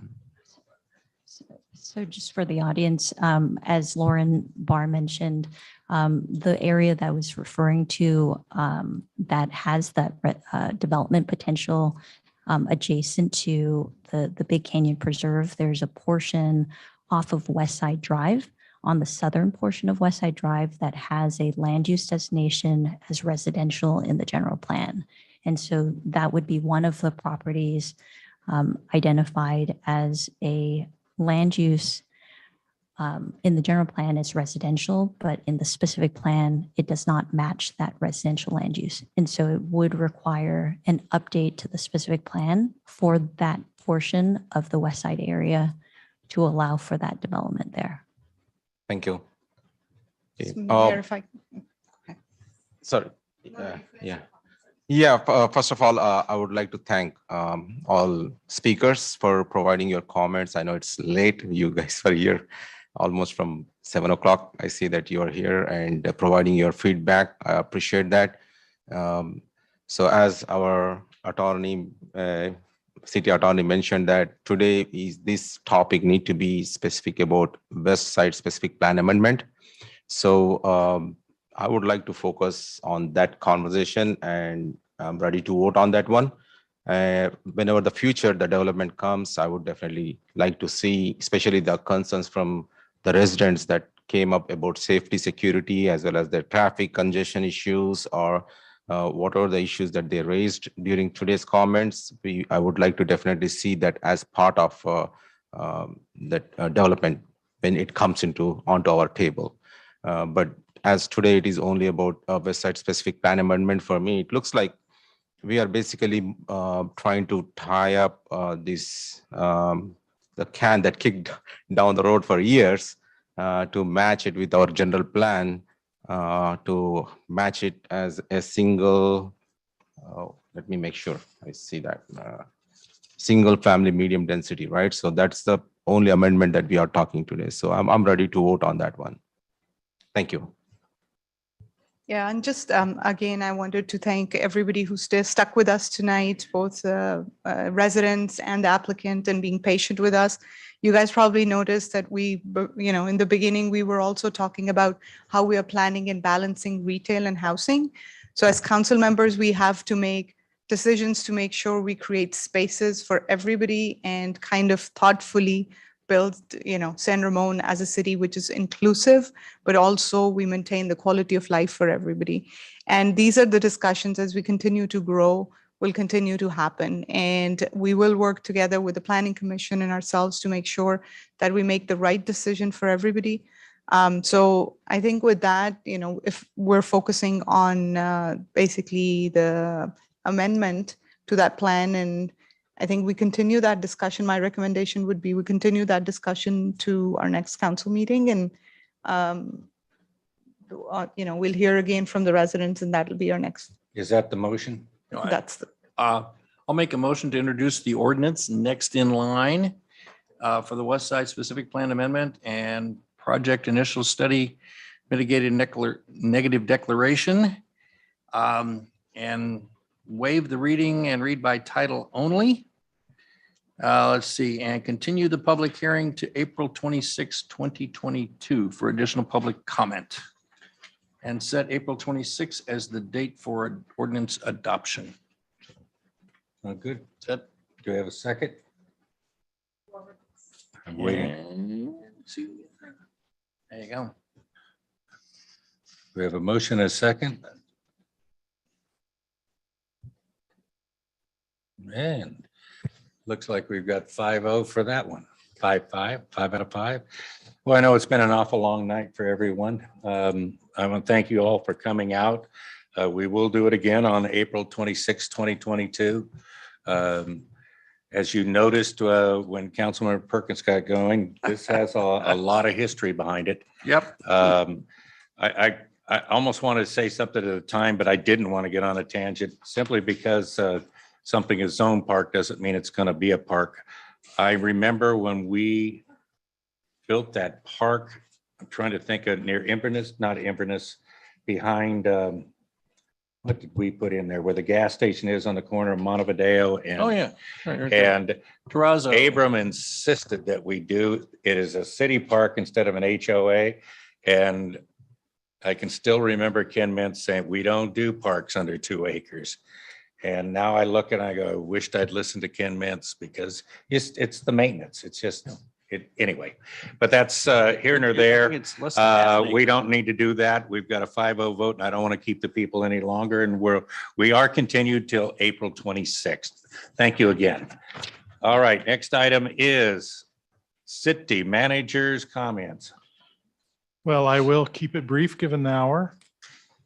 If you'll notice, we are installing a new marquee out in the front there. I'm not sure if you noticed, will be a lot higher visibility. So that should be done in the next couple weeks. And if you haven't noticed also, we do have a Central Park commemorative flag on our flagpole that will that flies during the times that other commemorative flags are not flying. Mm-hmm. So Good. That's all I have. Very good. Okay, public comment. If you have not previously spoken under public comment, item 4, please use the raise your hand feature on Zoom or dial *9 on your telephone or fill out. I don't think there's anybody left that hasn't spoken. Do we have anyone wishing to raise their hand? We have one request to speak on Zoom. Okay, go ahead. Greg Carr. Go ahead, Greg. Yes, Greg Carr, San Juan resident. I wish to thank Council Member Perkins for making the quite needed explanation and comments about item 10.3. Thank you, Scott. That's it. Thank you, Greg. I figured he'd done such a good job that it didn't need me. City council members and mayor's comments. Sabina, we're starting on the right. All right, I can start. First, I want to welcome Councilmember Mark Armstrong and Sridhar Burrows to their very first in-person meeting. Last, if this keeps. Hope you enjoyed it here, not having to look at a box and actually being able to talk and break bread together. Yeah. Right. What she's telling you is this is the short one. Come back April. No, go ahead.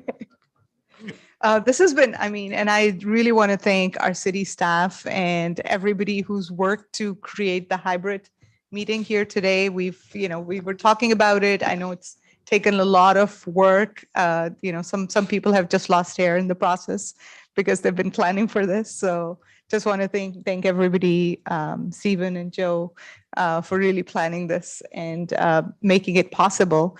The funny thing is that if you guys remember, when I joined council, I was very much in favor of doing hybrid meetings. I didn't know that the pandemic would accelerate that ask. So I think this is great, right? That people, and Christina, of course, thank you so much. You've been quietly managing it there.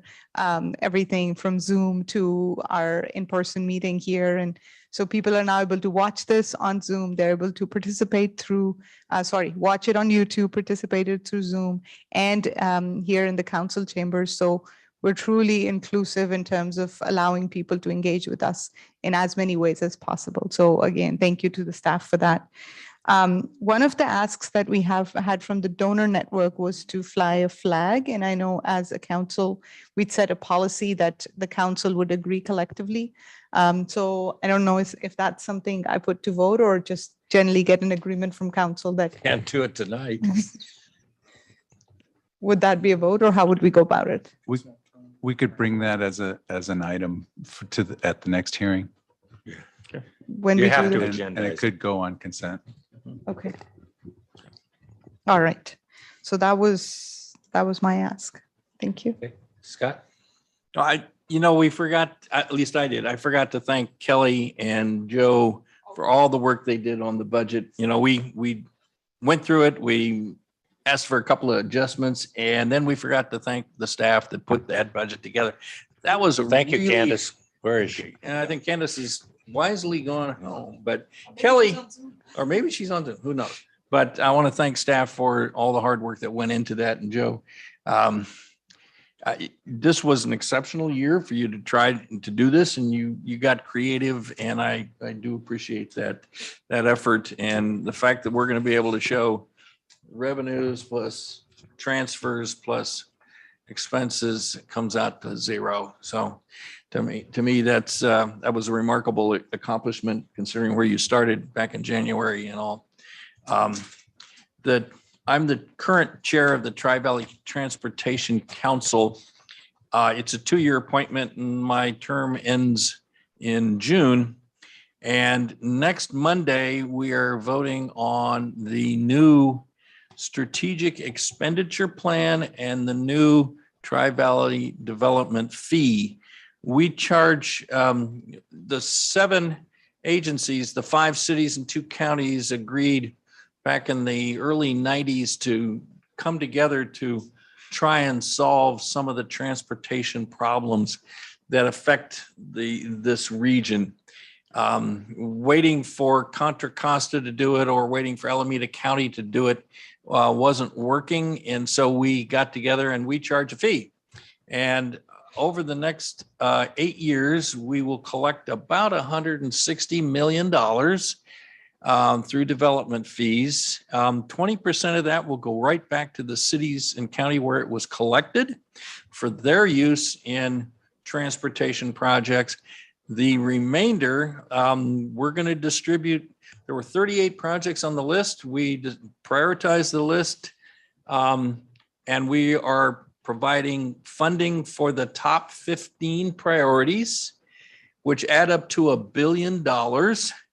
And we decided there was no way we were going to be able to fund $1 billion, though theoretically we could have, but the impact fees would have been enormous. So we decided at a minimum, we would do 10%.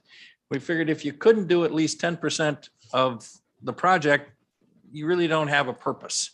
And so those 15 projects will receive their 10% over the next roughly 8 years. The number one project on there was the bridge, the Bollinger Iron Horse Trail Bridge. So it will receive 10% of what was requested, and that was $22,780,000 or something like that. So we will be getting in July, in theory, if we pass the resolution on Monday, we can get a check for $2.2 million to go towards that bridge. So I'm very proud of the fact that we actually did a complete nexus study, which shows the impact of development on transportation. And then we developed a fee schedule. And then we developed a strategic expenditure plan over the last 2 years during my term as chair of the TVTC. So hopefully Monday, I'll be able to call Joe, and I guess Robin is the one who's really interested because he's in charge Checks of the in the bridge. mail. Tell them that they can prepare the letter and date it July 1, and then we should get a check. But real proud of what we've accomplished there with TVTC. And there's lots of other projects. The Valley Link gets 25 million. The Innovate 680 gets 20-ish million, something on that order. And there's other projects on both the Iron Horse Trail and various intersections up and down 580 that need some serious help. And so we've got 15 projects out there that'll get a collective about $120 million. How much does the 580, 680 corridor get? The 580, 680, well, Oh, no. the 100, oh, you mean that intersection? Yeah. Zero. The that was so far down out of the 38, it's down in the 30s. So the top 15 got money. We need to But hear- the 580, 680 interchange itself got zero because the priority is so far down. I wish we could do more, but Give it to us. that project by itself is like 2 or 3 billion. Councilmember Armstrong. Thank you. I also want to thank the staff and city manager and your leadership, the city clerk's office, just all the staff for the presentations this evening and for setting up this hybrid meeting tonight. I'm kind of watching over here what was going on, trying to make it all work, and they made it all work. It was good. I'm sure you'll hot wash the whole process, but well done on that. I'm really thrilled to be here kind of in person in a council meeting. So this is here in the council chamber. So this has been a great evening. I did attend a couple meetings in the past couple weeks. One was a senior citizen advisory committee meeting. They appointed a new chair. That was Colette Clark, and a new vice chair, Joan Ernst, and the new secretary, Richard Adler. And then the staff gave a kind of an update on upcoming events for programming and things like that. I also attended the Open Space Advisory Committee meeting, and they had a discussion on going back to in-person meetings as well. Their plan right now is to go back to in-person meetings in June. And they also decided to support the Art and Wind Festival with a table here at City Hall. They're going to figure out how to staff that up. And then what we will see at the city council level will be the open space preservation and protection plan that's been reviewed, changes made. It's going to work its way through the Parks Commission and the Planning Commission, and then up to council. At least the expectation of the committee was probably late May 25th, or whenever that council meeting is in May. And then lastly, I had the opportunity on Saturday to go hiking on one of the Open Space Advisory Committee sponsored hikes. It went up the Tassajara Ridge Trail. If you haven't done it, absolutely fantastic hike out there. I've hiked many of the trails out there, but that particular one, I just hadn't done yet. So that's why I made it a point to go do that. Bob Peoples led the hike, did a great job. We had a super turnout, almost 30 people hiking out there, saw some sweeping views of the Doherty Valley all the way across into kind of the western part of San Ramon and on the hills on the west side. So just a fantastic hike. What a great program. If you haven't been out and on some of those sponsored hikes, a lot of good Q&A takes place, and you meet some great people, see some great views along the way, and get a little exercise at the same time. It was a good hike. Thank you. Little exercise is good. Vice Mayor Burrows. Thank you, Mayor Hudson. First of all, thanks a lot for all the great work. As I can't clap here loudly, so take my virtual claps. Fantastic presentations today. Thanks, Kelly, for presenting budget, and every presentation, sitting here lively and watching, it's great. Thanks, Sabina, Council Member Sabina, for welcoming us. Appreciate it. On community side, I had an opportunity to attend our Holi event at City Center. I was hoping you'd forget that. Thanks to Dave and Council Member Armstrong to be there in person, and we had a great time, great fun. So it was well attended, actually. It was huge crowd. So looks like San Ramon is enjoying pretty much every weekend with some or other events that's going on. So that's pretty much my comments. And we almost broke the stage. If we had to do one more step and jump, it was gone. That's all there is. It was. We did some Bollywood. Hopefully there's no video of that dancing routine. And there is a video. Yeah. A certain staff member was there, and if it hits, I want her neck. No, it was a great festival. Everyone had a great time. I'm going to leave it just to one thing. I sent copies, I know, to the city manager, city attorney, whoever else I CC'd, There is another one of those pieces of legislation coming out of Sacramento that is the camel's nose under the tent. And if it passes AB 2094, cities will now have to report every application for extremely low income housing, every one that was done and every one that was turned down. And you just can't wait to see where they'll take that.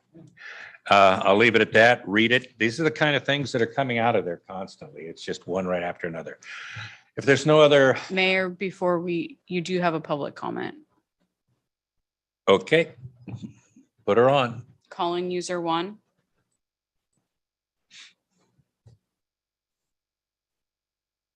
Hi, can you hear me? Yes, we can. Well, I do appreciate all the meticulous presentation at the budget tonight. I do feel that, the district election really has put certain areas of the residents to second or third class citizens. I didn't realize that we're actually orphans in Councilmember Lee Rose's district because we're still under the county's jurisdiction. I don't understand that. And all of the CPIs that were not filled were in Doherty Valley. And I actually resent Councilmember Perkins for rejecting all the projects that are in our district. I just feel like you are like the golden boy of the district, of the city, and that we're like orphans. I really feel that way.